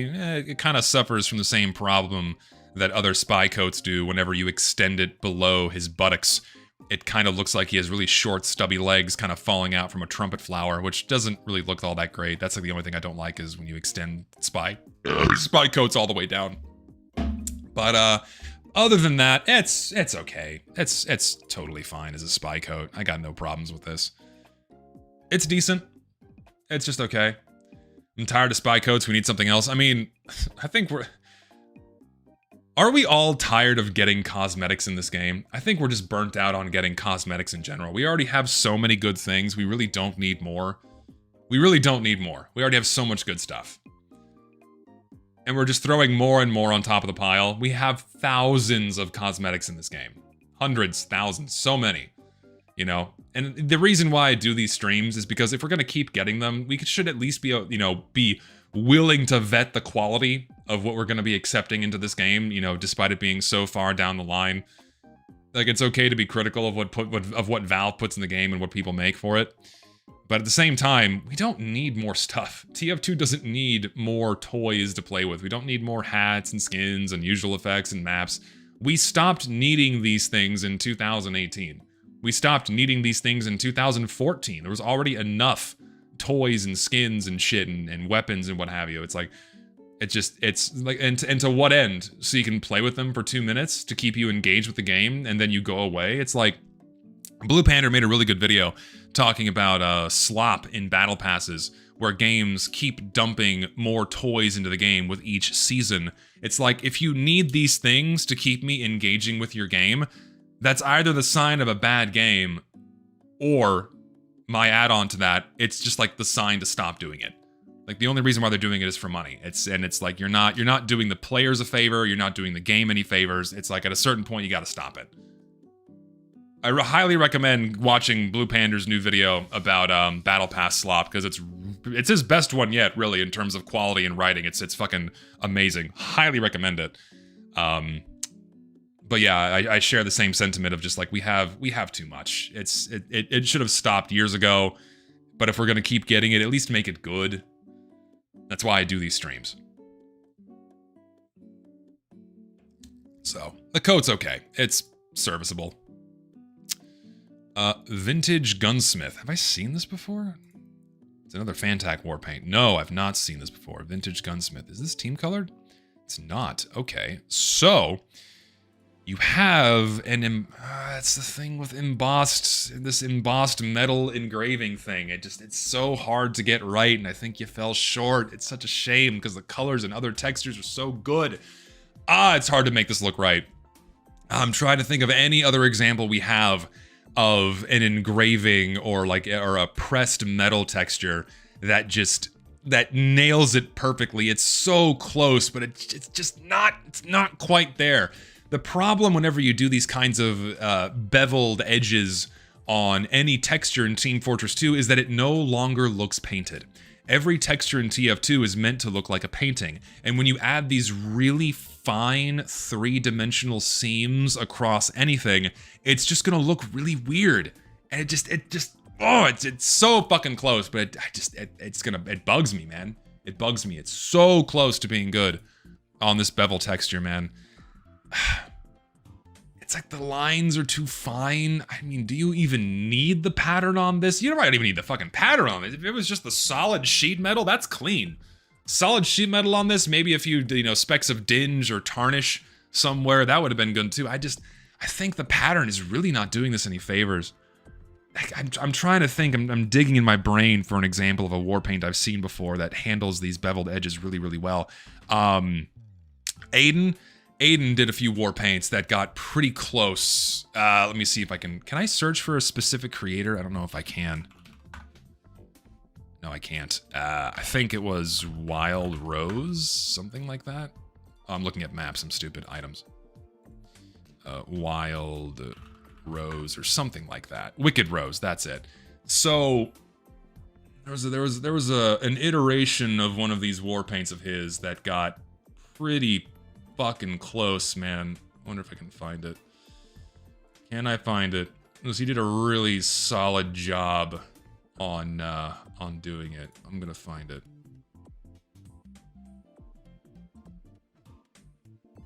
This was another one that wasn't too bad. This one, you see, this also seems to, it doesn't have as dark of an outline around the beveled edge. It doesn't have as dark of an outline around the beveled edge. So yeah, like the way the Ambi does it and the way like some of the top shelf skins do it is it's not part of the texture itself. It's like, it's something that plays with the lighting. I don't know exactly what they call it, but it's not like baked into the texture itself. So it's just, this was close. It was so close. It's just getting that pressed metal bevel, whatever you call it, thing looking right. It's not quite there. What is?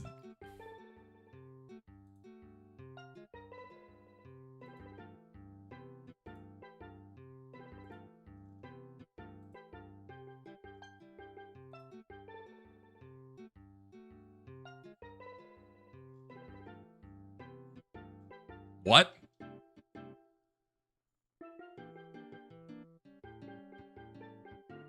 Can someone explain what this is supposed to represent? What is this hat? I don't know what this is. Like, what is this based on? I've never seen a hat like this before in my life. Who? Is this referencing something? I genuinely have no idea. The Sami people. I don't know what that is. Native American? Well, sure. Native Swiss people? Norwegian natives? I don't fucking know. I have no idea. Yeah, the hat is strange. And the overall concept doesn't really fit Soldier at all. It looks bizarre. I mean, the items are well made. Like, the modeling and texture work is good. That's commendable. But it doesn't really fit the Soldier at all. It looks really out of place and kind of ugly. Like, why is this paintable like that? It just doesn't look good at all. Like, it's again, it's well made. I just don't think it's a pretty severe misfit on Soldier. It just doesn't look very good. I don't think anyone knows what this is based on. The Sami are one of the native ethnic groups in Norway. Sami, Norway. Oh. Okay, I see the hat, kind of? I'm seeing the hat. So I'm not really seeing any, like, the zigzags, though. It's kind of close to it? I don't know, man. I don't know. Finland, Norway, I'm not... And also, yeah, why on Soldier? I just... It's I guess it's a cool nod. Maybe this guy lives in, you know, the country of wherever these people are from, but it's just... It doesn't look very good in TF2. Doesn't look very good in TF2. The All-Fro. No, we don't. It looks like Scout looks like a member of the Bee Gees. I don't want an all-class fro. Demo Man should be the only one with a fro, and leave it at that. I don't want anyone that look like Bee Gees members. Barry Gibbs is in my ear right now. Help me, God.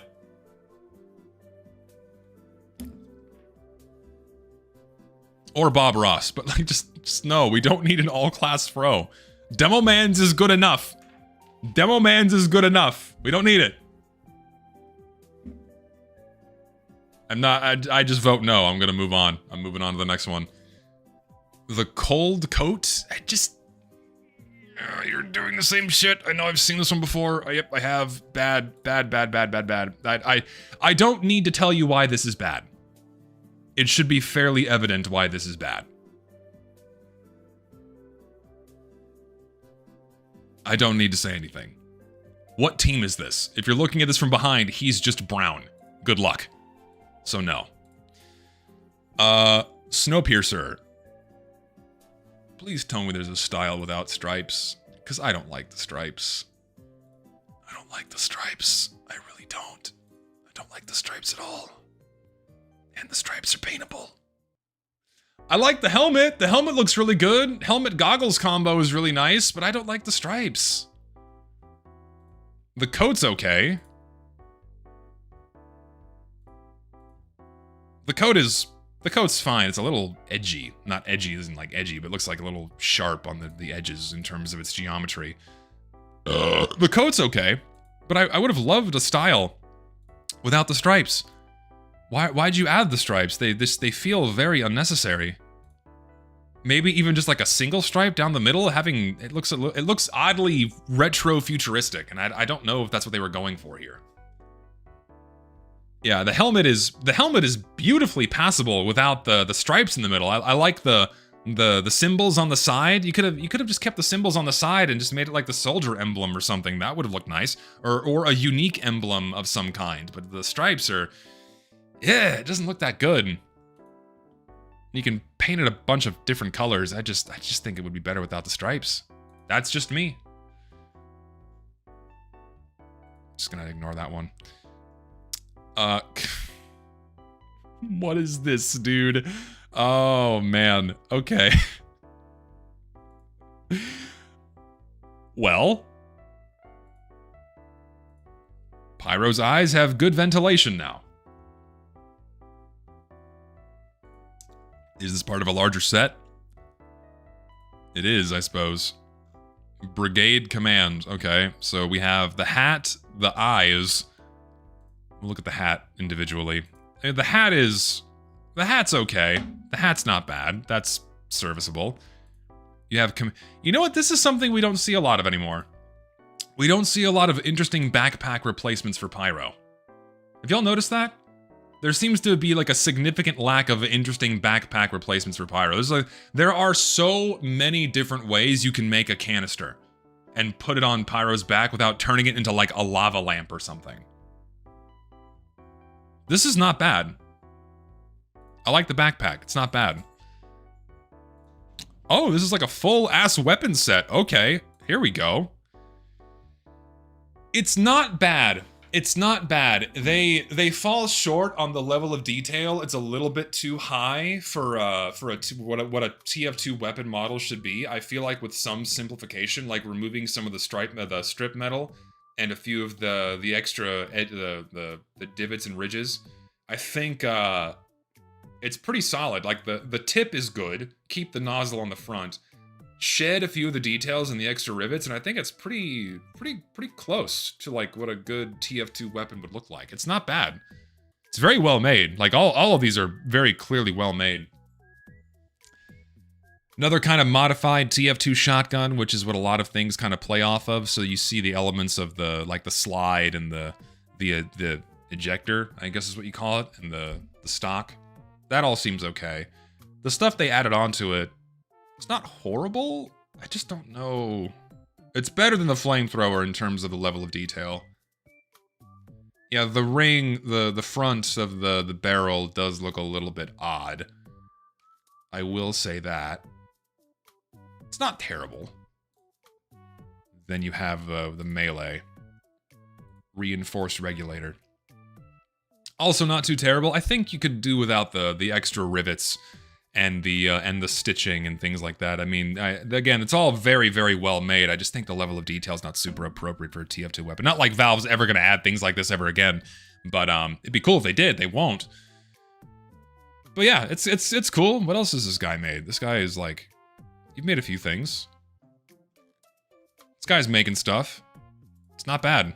It's not a bad set. Not a bad set at all. Keep it up, man. Keep it going. I just think the eyes are a little goofy.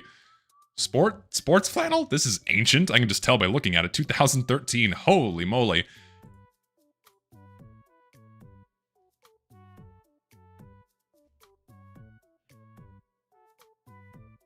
I mean, hey, sure. That's not bad. It's a subtle plaid pattern on the Scout. Sure. I think this is okay. I'm not a fan of plaid. I maybe like for PJs, but I'm not a big plaid guy. I'm a big solids guy, or like, you know, this is like a workout tank top, but I usually wear solid colored shirts. I'm not big on patterns. This is ancient, 2013. The modeling work leaves a little bit of something to be desired, but sure. I'm like, someone do this again, but freshen it up a little bit. Give Scout a plaid shirt, but freshen it up. Give us like a revitalized version of this for a modern addition to Team Fortress 2. If the people who made this are listening, give it another go, because something simple like this is, you know, probably preferable. All right, we'll do a couple more because I've hit the 2-hour mark. I think I've seen this floating around. I'm pretty sure I've seen this floating around. Taunt your mother. Yeah, I saw this one before. It's... Meh.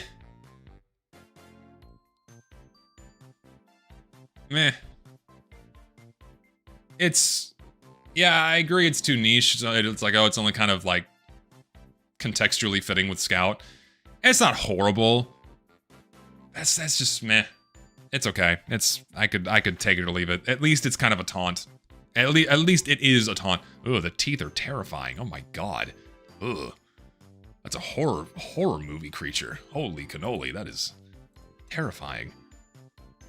Badlands 500. This kind of looks like a toy. Just a little bit. Kind of looks like a toy. What could you do here? Yeah, it's a little much. So, all of your textures are really flat. This would really benefit from some kind of texture or pattern. I think the base red and blue you use here are a little too saturated. You could tone this down, or maybe, actually better yet, maybe change the order of the textures around, because I think the super saturated element should be the minor stuff, and then the major stuff should be the more washed out colors. I think that'd be a better balance, because this is just really in your face. Second, you need something to break this up. You need some kind of repeating pattern on here, be it like metal tiles, or make the painterly pattern more emphasized. Like if you go back in the stream and look at some of the skins made by Fantac, he really makes the painterly like little squares really stick out, so it breaks up textures, so it doesn't look like an untextured and single color weapon model. That goes a really long way in not only kind of grounding it in TF2 style by making it look more like a painting, but also just breaking it up and not just like this big pop of like blue, like this is fucking red in your face. It takes it apart and makes it more pleasing to the eye. Yeah, I would do that first on these. The gray is fine. Gray is, you know, you can work with it in a million different ways. Yeah, you just really need something to break this up. And I think play around with your bases a little bit and your textures a little bit.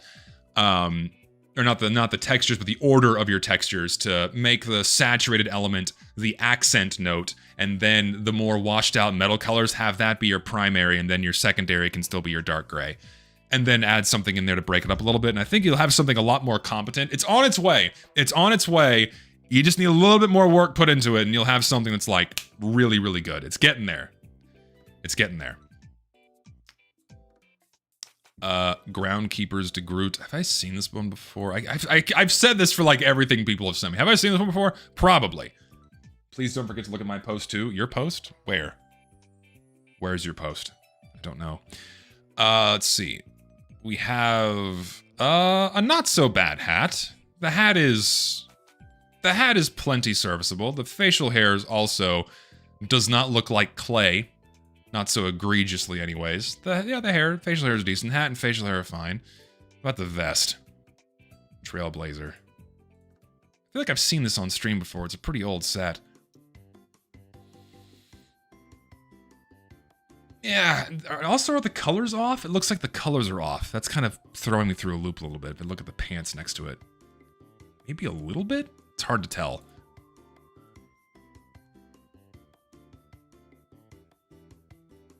Yeah, the coat's okay. It's not bad.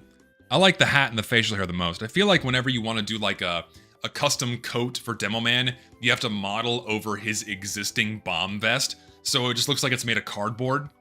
It's like it looks like they kind of stapled on fabric to the front of his blast vest. And I just never, ever like how that looks. It always looks, it looks like a mascot walking around a football game or something. I've yet to see anyone really get like a, you put it under his blast vest, that looks good, but over it just looks kind of cheesy.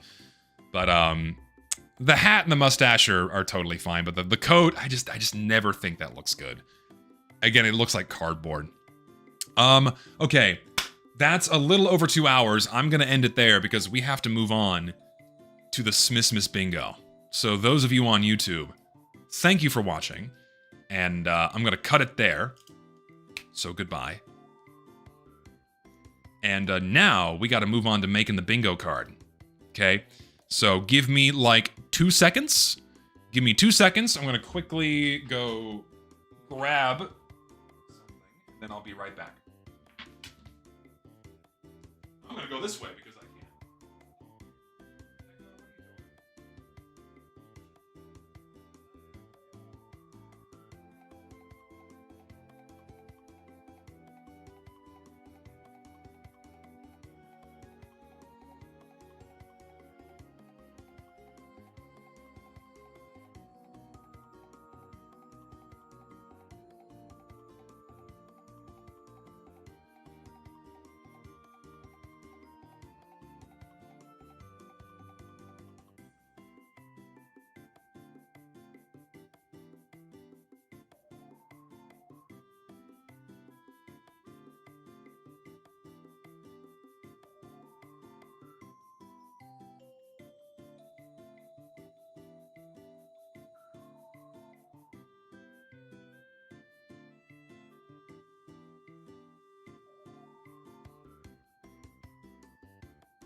Okay.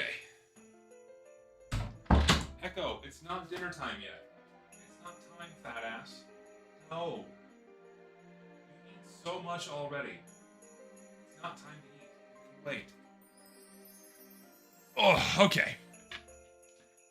Now we gotta move on to the next order of business here. We gotta move on to something a little bit more important.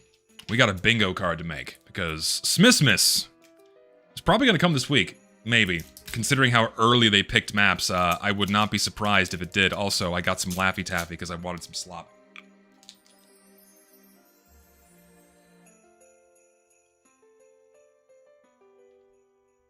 That's good shit. So, I have our base.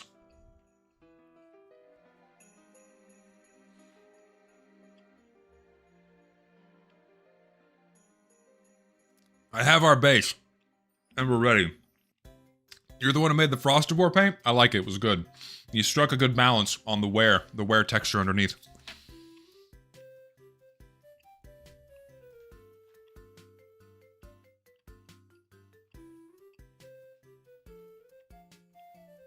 So, we gotta figure out what's happening this year. We got the free space of casual mode breaking because that's just a guarantee. It happens every time.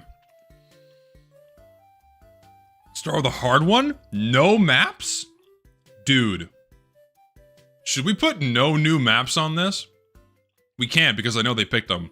But that'd be hilarious if they just didn't add any. They already picked them, so they're adding maps. You know, I'll say something more daring. I'm gonna say less than 4. I'm gonna say less than 4 maps. Because we got what? 3 for Halloween? I think Valve is finally waking up to the fact that it's not a good thing to dump 30 maps into the game a year.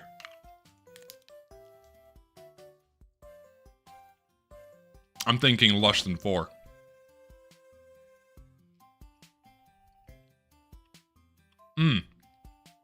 Community update leftovers is a really good way of putting it.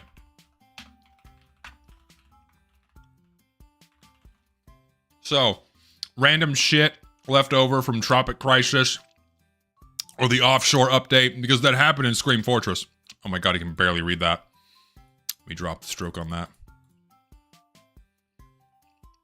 Community update leftovers is a really smart one. We're definitely gonna get something from fucking, I don't know, one of the recent the community updates again.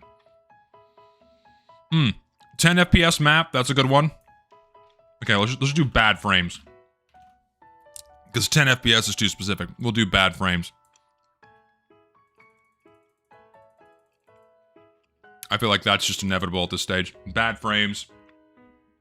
So, casual mode breaking. Casual mode breaking is the free space. So don't worry, we're getting that. That's just a guarantee. The casual mode's gonna fucking melt down. Oh yeah, idle bot wave. That's a good one. So, idle bot wave. Have that on there.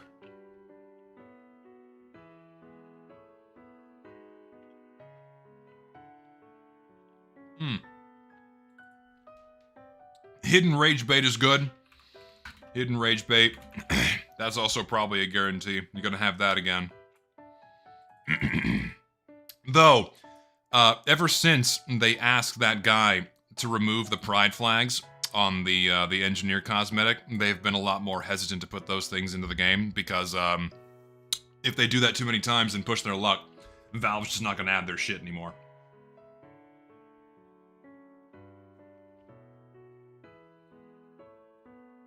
One good cosmetic.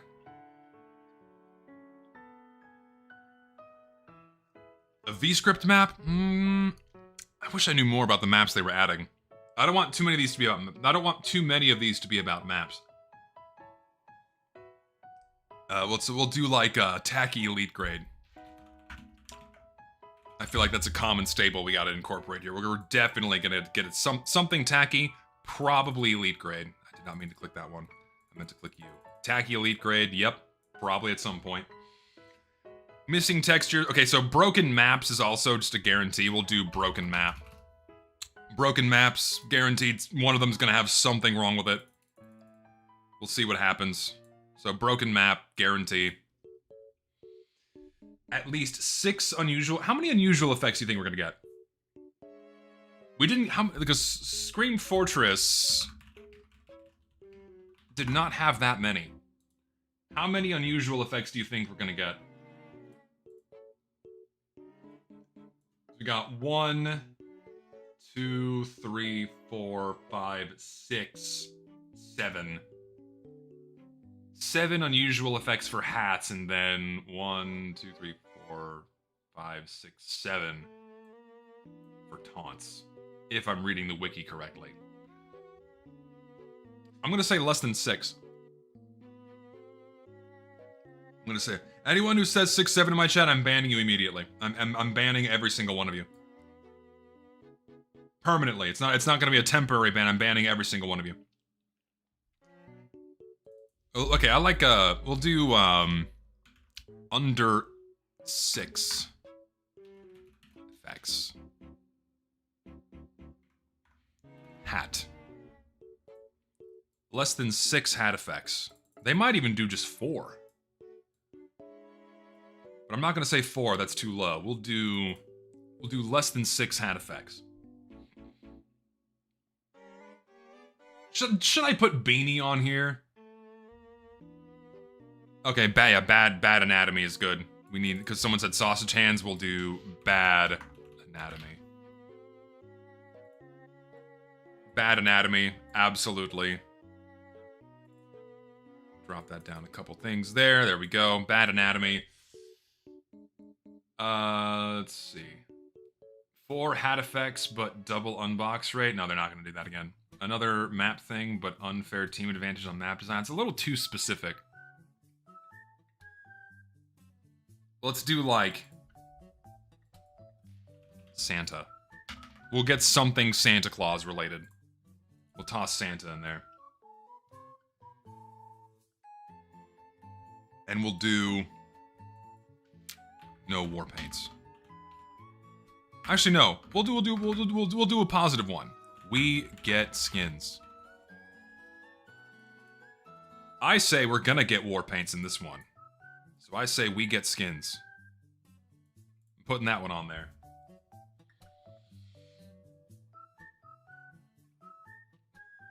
I could also put no war paints on here just to kind of amp up the bingo. No skins. We'll do no skins on here. So we get skins or no skins. Actually, wait, I can't do that because you can't complete a diagonal bingo. We gotta put you here. Ooh, don't do that. Put you there. You know, lock these layers so I don't fuck it up. Get out of here. There we go. Good. Christmas version of already existing hat on the... Okay, yeah, so... Or on the nose reference. I like... hat but festive. Or hat but Xmas. I can't do that, I'm Christian. Festive.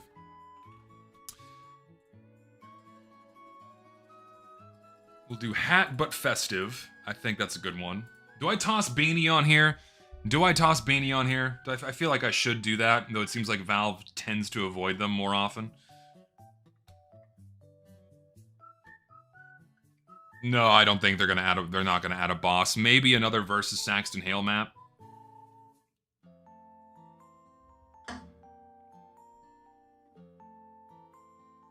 Tacky reference maybe? Or we'll do like lame reference. Or just lame ref. We'll do that. Lame reference to something. We'll put that there.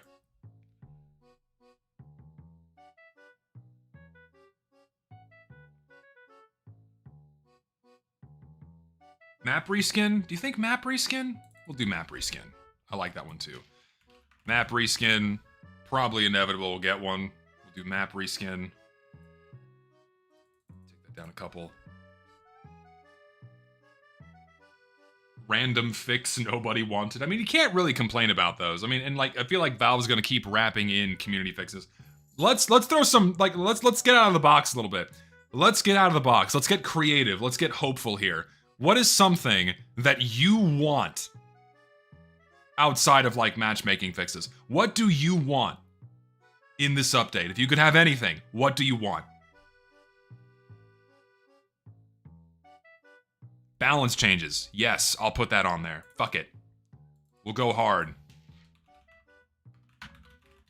We go hard with this one. I say fuck it. We'll get a couple of super hopeful ones in here.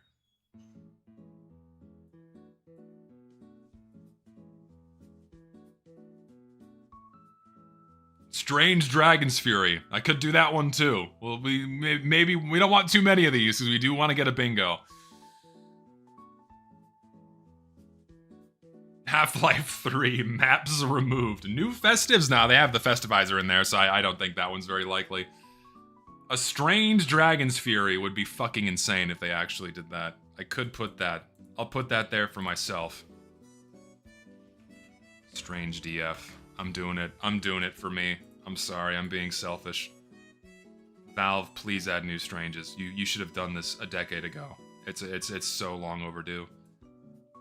Reskin of unpopular map. I feel like that's gonna be covered by map reskin. It's probably gonna be an unpopular map. Matchmaking improvements. Okay, should I do matchmaking improvements? Because that kind of encapsulates addressing the matchmaking system. I said I wouldn't put that on there. Maybe I should. An actual taunt. All right, we'll do an actual taunt. We'll put that one on. We got a few more of these to fill out. So let's do. Let's see. An actual taunt. I like that. We'll do an actual taunt.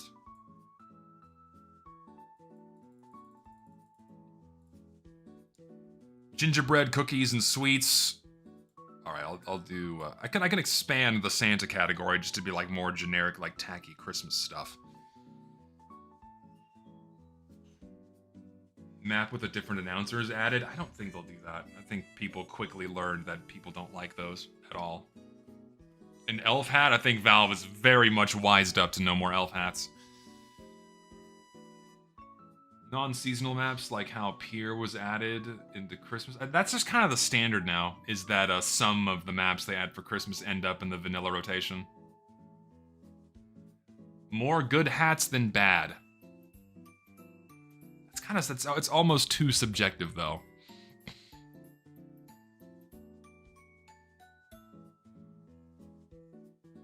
something that actually has to do with the story of Christmas. What if we get weapon charms? I will firebomb Valve if they put weapon charms in TF2. I'm sorry, I have to do it. If they do that, that's just a fair trade. Cosmetic that fucks up team recognition. Could do that. Over 20 new cosmetics, that's kind of a guarantee. Come on, get creative here. Come on. Get some snappiness in here. Marasmus is like Santa Claus? Oh god, I don't think they're gonna do that.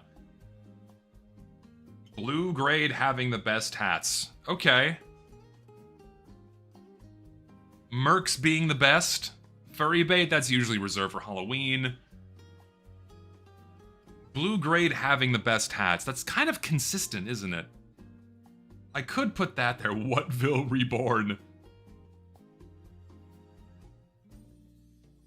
Bug fix that nerfs an already bad weapon, even like the one they reverted for the gas passer. Custom coated war paint. I mean, I could, so we get skins. I'll just keep that as we get skins, even if it's custom coded. That's just like an extra bonus. Scout facial hair. All right, it seems like VScript is a recurring, so I'll put VScript map on here. VScript map. We'll do that. We'll put a VScript map on here because that's just like that's just the people demand it so I will put it on here.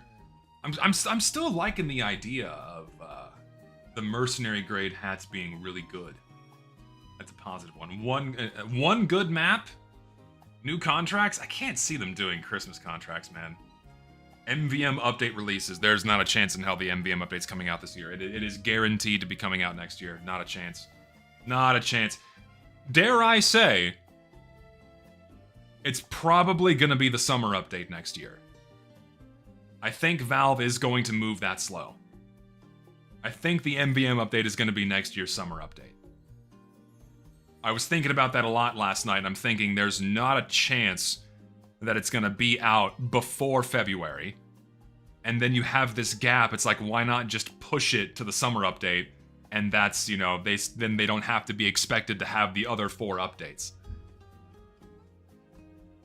It's probably gonna be summer next year. Early summer, like, you know, June, not July or August, but that's my guess.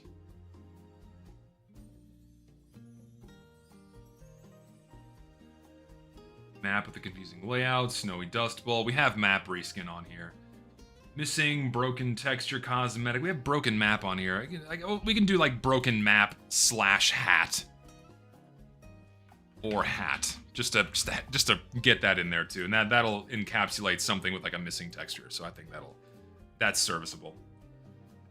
Throw one in there that hasn't been in a while. Incomplete cosmetic. Okay, broken cosmetic set. I think that's a good idea. How many more slots do I have? I have a few. 1, 2, 3, 4. I have 5. Broken cosmetic set. Northern Lights Aurora Borealis effect. Okay, yeah. So we'll do like typical neon winter effect. Typical neon winter effect. We'll do that. Pop you in there.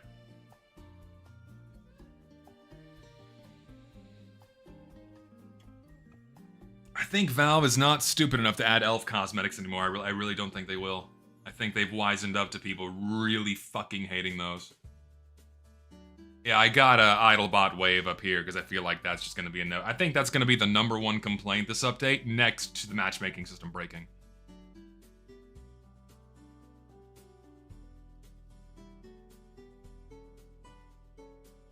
Old cosmetic gets in, random manpower changes? I don't know. Animal transformation, furry bait. Again, that's usually reserved for Halloween. Pet cosmetic? I did see a few of those floating around. So maybe pet joy slop. I love that. They make the game fun again. That's a big fucking hope, isn't it? They make the game fun again. Zombie infection fix? Oh my god, what, like a Christmas version of zombie infection, except you're like shooting elves. Hidden Deltarune Undertale reference, because those people are everywhere. I'm gonna put matchmaking changes because Halloween was awful. I think they might roll something out. I really do. Because again, I'll ask everyone here again, did anyone here experience hitches with matchmaking during Scream Fortress? Where you either queued for a super long time or were simply never put into a server or you were disconnected from the matchmaking system? I have a nagging suspicion that they can't really ignore this for too much longer. And if they keep putting it off, and then they're gonna have to do it for the MVM update. It's like, I just can't see them delaying this much longer. Otherwise, how are they gonna expect people to even engage with the new content? It's ridiculous. What if they actually brought back Quick Play? Would I still make your video? No, why would I? If Valve removed the matchmaking system and you could access servers the way you used to be able to, what videos would be left to make? Like anything else kind of pales in comparison. I mean, we can argue for balance changes and fixing other things and improving quality of content, but like if they fucking removed matchmaking and just made it function more like quick play, that like goddamn, like that I could just play the game happily forever and I wouldn't give a fuck about what else they add. At least I can play the game. Like shitty hats, shitty maps, bad skins, and unusual effects all pale in comparison to just not wanting to play the game at all because the matchmaking system makes it a chore. That's it. That's like the number one thing. Everything else is like a microscopic problem compared to just not being able to play the game consistently. It's bullshit.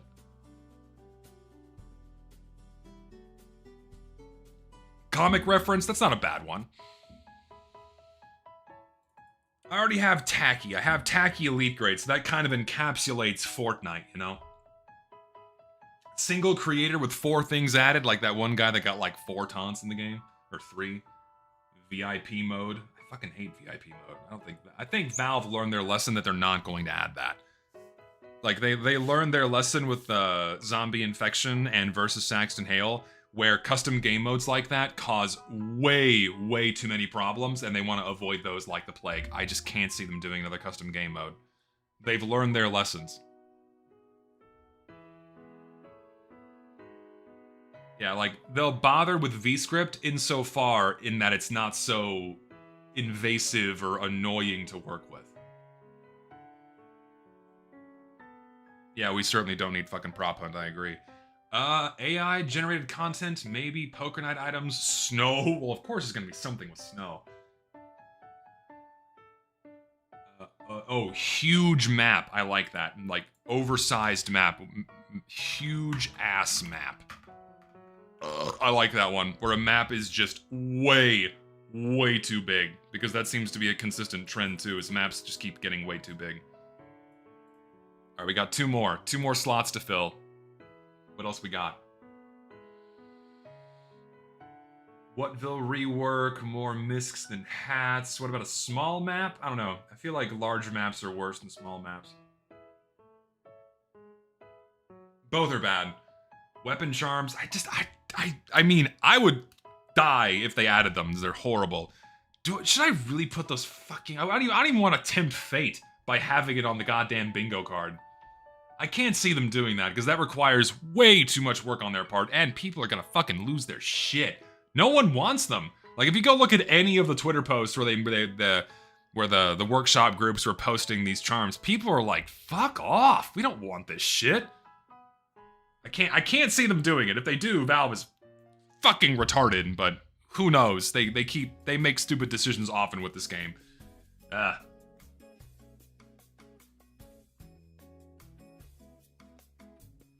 Yeah, it requires work, exactly. It's too much. They don't want to do it. Map with a gimmick that everyone could exploit, replay achievements fixed. I don't know if they'll actually do that. New festivizers, can't see that. I don't know, I need something Harp 2.0.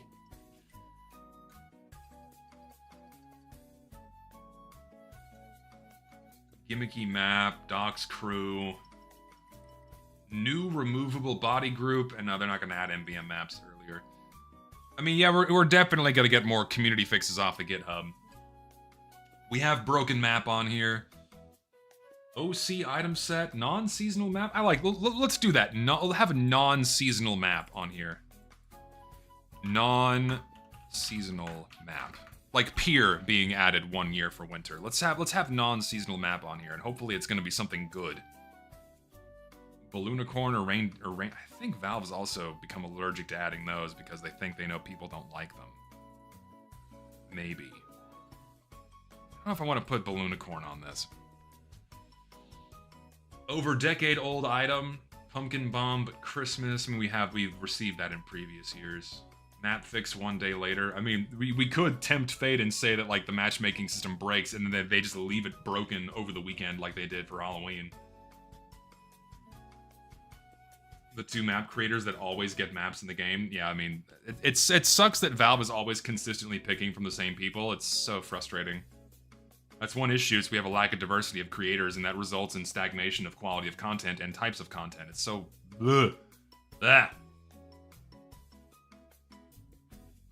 Valve leaves a month for a fix map with 10 plus creators. Poker night. Well, I mean, what do you mean poker night? I mean, you can still get the items. It's not like there's going to be an update involving those. Hidden Easter egg, that's just kind of inevitable.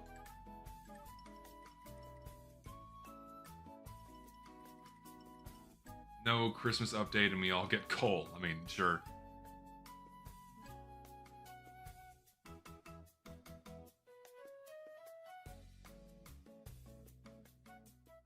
What to put here?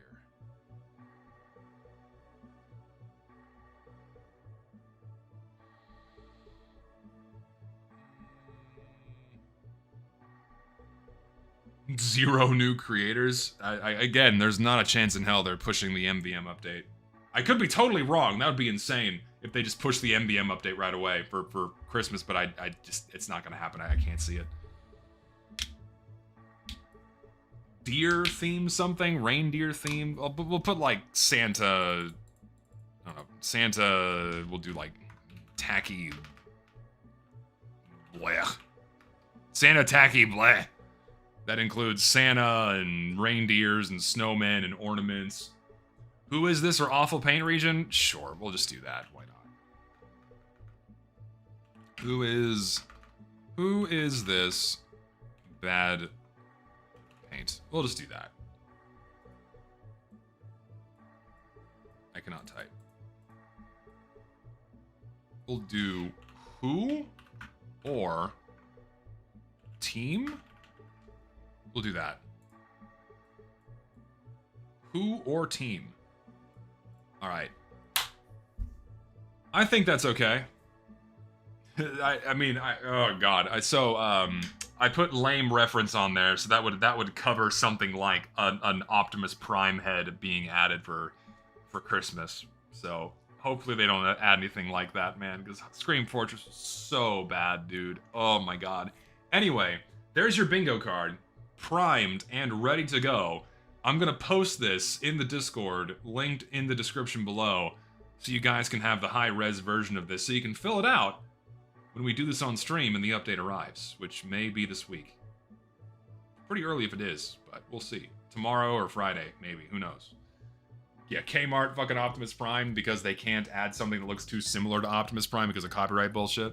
It's like we're not even allowed to have cool collaborations with existing IPs. We have to have these shitty knockoff versions because Valve won't get sued. So like it's even worse than just Optimus Prime being in the game. It's Kmart Optimus Prime. Like if we're gonna get fucking Optimus Prime in the game, just make it look, just make it Optimus. Don't make it like the shitty Chinese version. Temu Fortnite. Basically, yeah. Anywho. What time is it? It's 5 after 5. I've been going for a little over 3 hours, so, yeah, I guess just wind things down. How y'all doing? We'll wind things down for a few minutes. How are y'all doing? Yeah, Richter nailed it by, calling it Kmart Optimus Prime. Am I picking up Prime 4 tomorrow? No, I'm gonna wait for some people I like watching on YouTube to play it before I, decide to give Nintendo my money for that. Advertise my servers. I have TF2 servers. ZestyJesus.com/servers. Playing vanilla TF2 just without the vaccinator or the short circuit as God intended. Go play.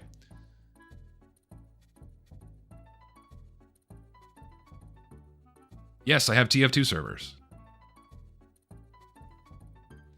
Progress update on next video. It's getting there. It'll be done this month. The script is very good. I am very, very excited to share what I have for this next video. I think people are really going to enjoy it. And it's going to be putting a well-sourced bit of information out there that people can point towards to as a reference. So it's going to be good. How long will it be? It's probably going to be a 20-minute video. It's not super long. The script's only 9 pages, so it's not going to be a super long video. Where am I going to upload the raw data? I'll find a place to host it. Realistically, what minor matchmaking change could we hope for? Something that Valve could do right now that would alleviate a significant number of problems is if they just bring back the team selection screen, because automatically assigning players to teams completely fucks up balance because games are allowed to start before all players finish connecting.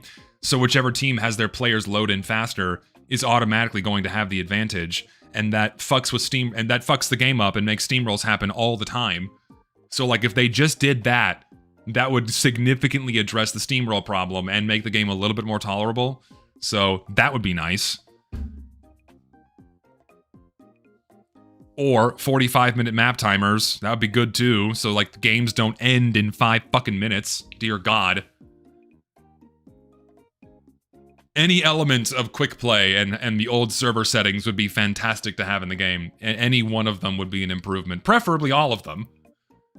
Like, it's so funny that the consensus right now is just undeniable that everyone thinks casual mode sucks. Like, you're not gonna find a genuine, honest defender of casual mode. Everyone agrees that something needs to change. And most people are honing in on like, oh yeah, the way the game used to function was actually a lot better. And so a lot of people at least admit and accept and concede that like, oh yeah, making the game function a little bit more like it used to is actually a good thing and maybe we should ask for that. Like, people agree with this. And like the only reason why the discussion around these things is being held up is because of bullshit minutia of like what we're calling it. Like, oh, it's not quick. You don't want quick play, or we want quick play, or you're fixed casual. It's like it's all the same fucking shit. We all want the same goddamn thing. In regards to the server, how long will the weapon ban stay? Forever. You will never see the short circuit on my servers, and you will not see the vaccinator on my servers. Short circuit should have just never been added into the game, period. Horrible. Horrible weapon design. Terrible. I don't care what anyone says. It's garbage. Terrible. Get rid of it.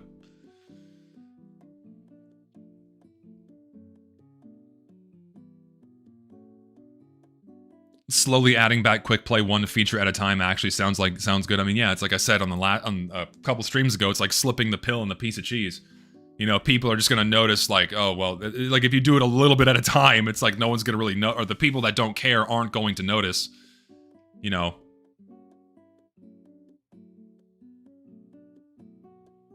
I know some tired people who would sigh and say, I don't know, man, if you told them if TF2's matchmaker is bad. Well, I mean, that's the problem, is that you gotta show, right? Because like it's all shit you experience, right? And so many people are just so used to it that they don't really see it as a problem, and they just tolerate it. But like if you point that out, it's like pointing out. It's like the fucking pink elephant in the room thing. Like you're so used to the elephant being there that it's become part of the room, and so you don't really acknowledge it anymore. But if you just point at it and go, "This is a bad thing that should not be happening," then they'll go, Oh, yeah, that is actually a bad thing, you know? That's all that needs to be done, really. Bring back all the old quality of life changes without the dreaded Q word. Basically, yeah, you just can't say quick play. The discourse has been tainted by that word, even though its functionality is what the game needs. Couldn't they just change the current matchmaker to prioritize auto-balancing players before searching for new players? No, that will not work, because the matchmaking system and auto-balance cannot function at the same time. So if you're prioritizing auto balance, the game coordinator must be turned off for that server. And then it has to turn back on in order to find new players. These two things cannot coexist at the same time, and that's why so often you get misbalanced teams, and then it loads new players in, and then those players take minutes to load in, and then it fucks balance up and the steamrolls persist. The concept of swapping players over to a different team is fully incompatible with a matchmaking system. The matchmaking system just has to go before we're going to make any meaningful changes to the game to make it play better. Turn off the matchmaking and the match is better made. I mean, there's something to be said that you almost consistently get a better Team Fortress 2 experience inside of a community server where lobbies are completely random. Random lobbies provide an infinitely better TF2 experience than the matchmaking system has ever provided. Like, that already is indicative that the matchmaking system should just go. It should just be removed.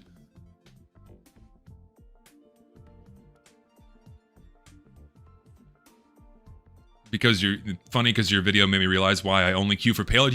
People primarily queue for payload because it's the least disruptive.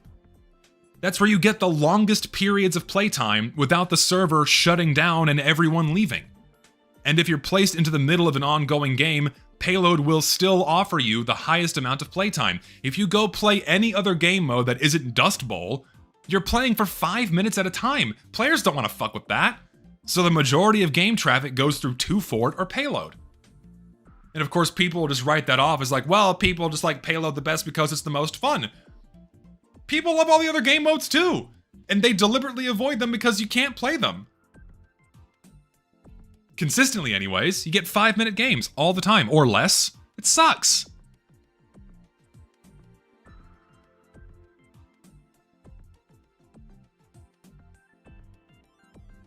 So the problem with Capture the Flag is that if you're playing on anything other than 2 Fort, games, and I have the data to back this up, most games end very quickly. Because when people seek the objective on Capture the Flag, steamrolls are very common, and it's best of 3, so the games are over in less than 10 minutes, more often than not. But if you're playing on 2 Fort or Hightower, 2 maps where, culturally and historically, players don't seek out the objective, then those games last for much longer periods of time. Like, if you look at the average length of a Capture the Flag game, it's pretty long. But if you remove 2 Fort from the map pool, it drops by like 50%. It's fucking crazy. Like, you go from 20-minute games to 10-minute games on average if you just remove 2 Fort from the pool of Capture the Flag maps. It's fucking nuts. Turbine's not much better than the other CTF maps. My favorite game mode?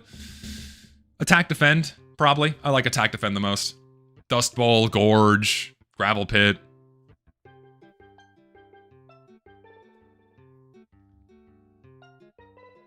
No way CTF is only 20-minute games. 20 minutes on average, okay? And that's actually not average, that's the median, because I can't use the average because if I use the average, it's so heavily skewed by the small handful of games that go on for like 2 hours that the average is no longer representative of the most common experience. If I use the median, which is more statistically appropriate, then it's around 20 minutes on average, like 16 minutes roughly. I bump it to 20. It's actually less than that. It's like 16 to 18 minutes is the median length of your typical Capture the Flag game. But then if I remove 2 Fort, it drops to like 10 minutes. So you do have some games in Capture the Flag that go on forever, but those represent the minority and therefore would heavily skew any kind of average you apply, so you have to use something else. Noticed recently a lot of people having pipeline autism. Good, I have it too, man. I fucking want to consistently play Payload Race. I want to play Nightfall. I want to play Pipeline. I want to play even fucking Banana Bay. All the time, with full servers. Can't do that in casual mode, because they buried them at the bottom of the list.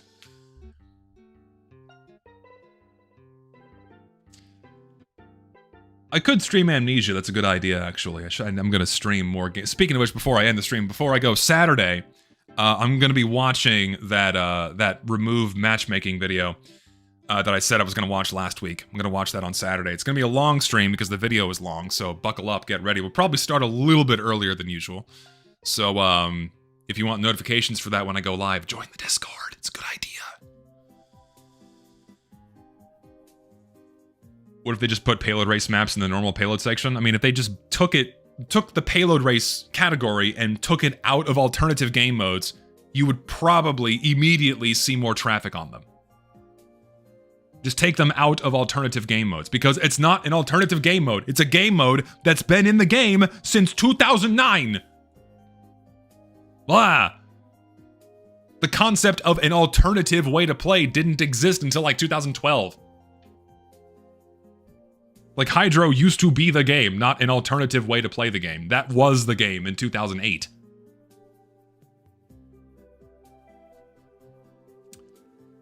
What if instead they just put all options as available and give the players the ability to remove them? You mean like voting to have scrambles and shit on, I'm assuming is what you're saying? I don't think it's a good idea. I think you're going to have either a lot of abuse of those systems or... I don't know. There is a problem with giving players too much choice. It leads to problems. You have to have some restrictions in some way. Couldn't that result in more empty servers because we're not getting any new players? Just adding more maps to the default rotation is going to make it stretch even thinner, though. That's a problem with map volume. Sure, yes, that would also be a problem, but it's like, what solution do we have other than removing maps, which is not going to happen? It should have never become this bad. TF2 shouldn't have passed 40 maps. We have 122 in the vanilla rotation, even more now that Christmas is on. It's like, it should have never got here. Ever. How would quick play work with a number of maps? The same way it used to. You select your fucking game mode, that's all you get. You don't get map selections. Sorry. You wanna play on a specific map? You have the server browser. Search the map you want, go right to it. It's the only way to address the volume of maps, and even then it would still not be enough. Just because the volume of maps we have is not good. You could make a quick play system work better with a map selection if we just didn't have as many maps as we do. No matter what system you have to put players in servers, having over 100 maps in the game is going to fuck with it. It doesn't matter how big your game is. Even if TF2 had as many players as Counter-Strike, you would not find every map consistently populated. There's just no way.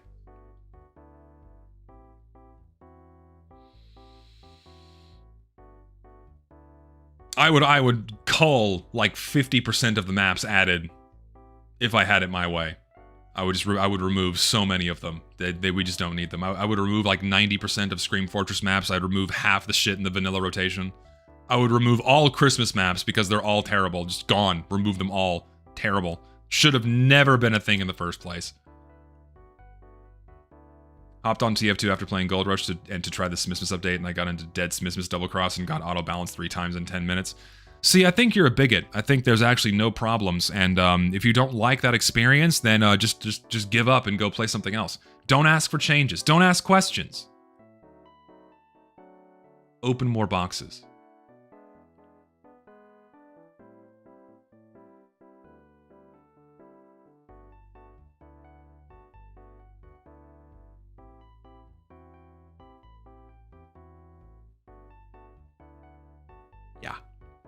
Anyway, I'm going to end it there.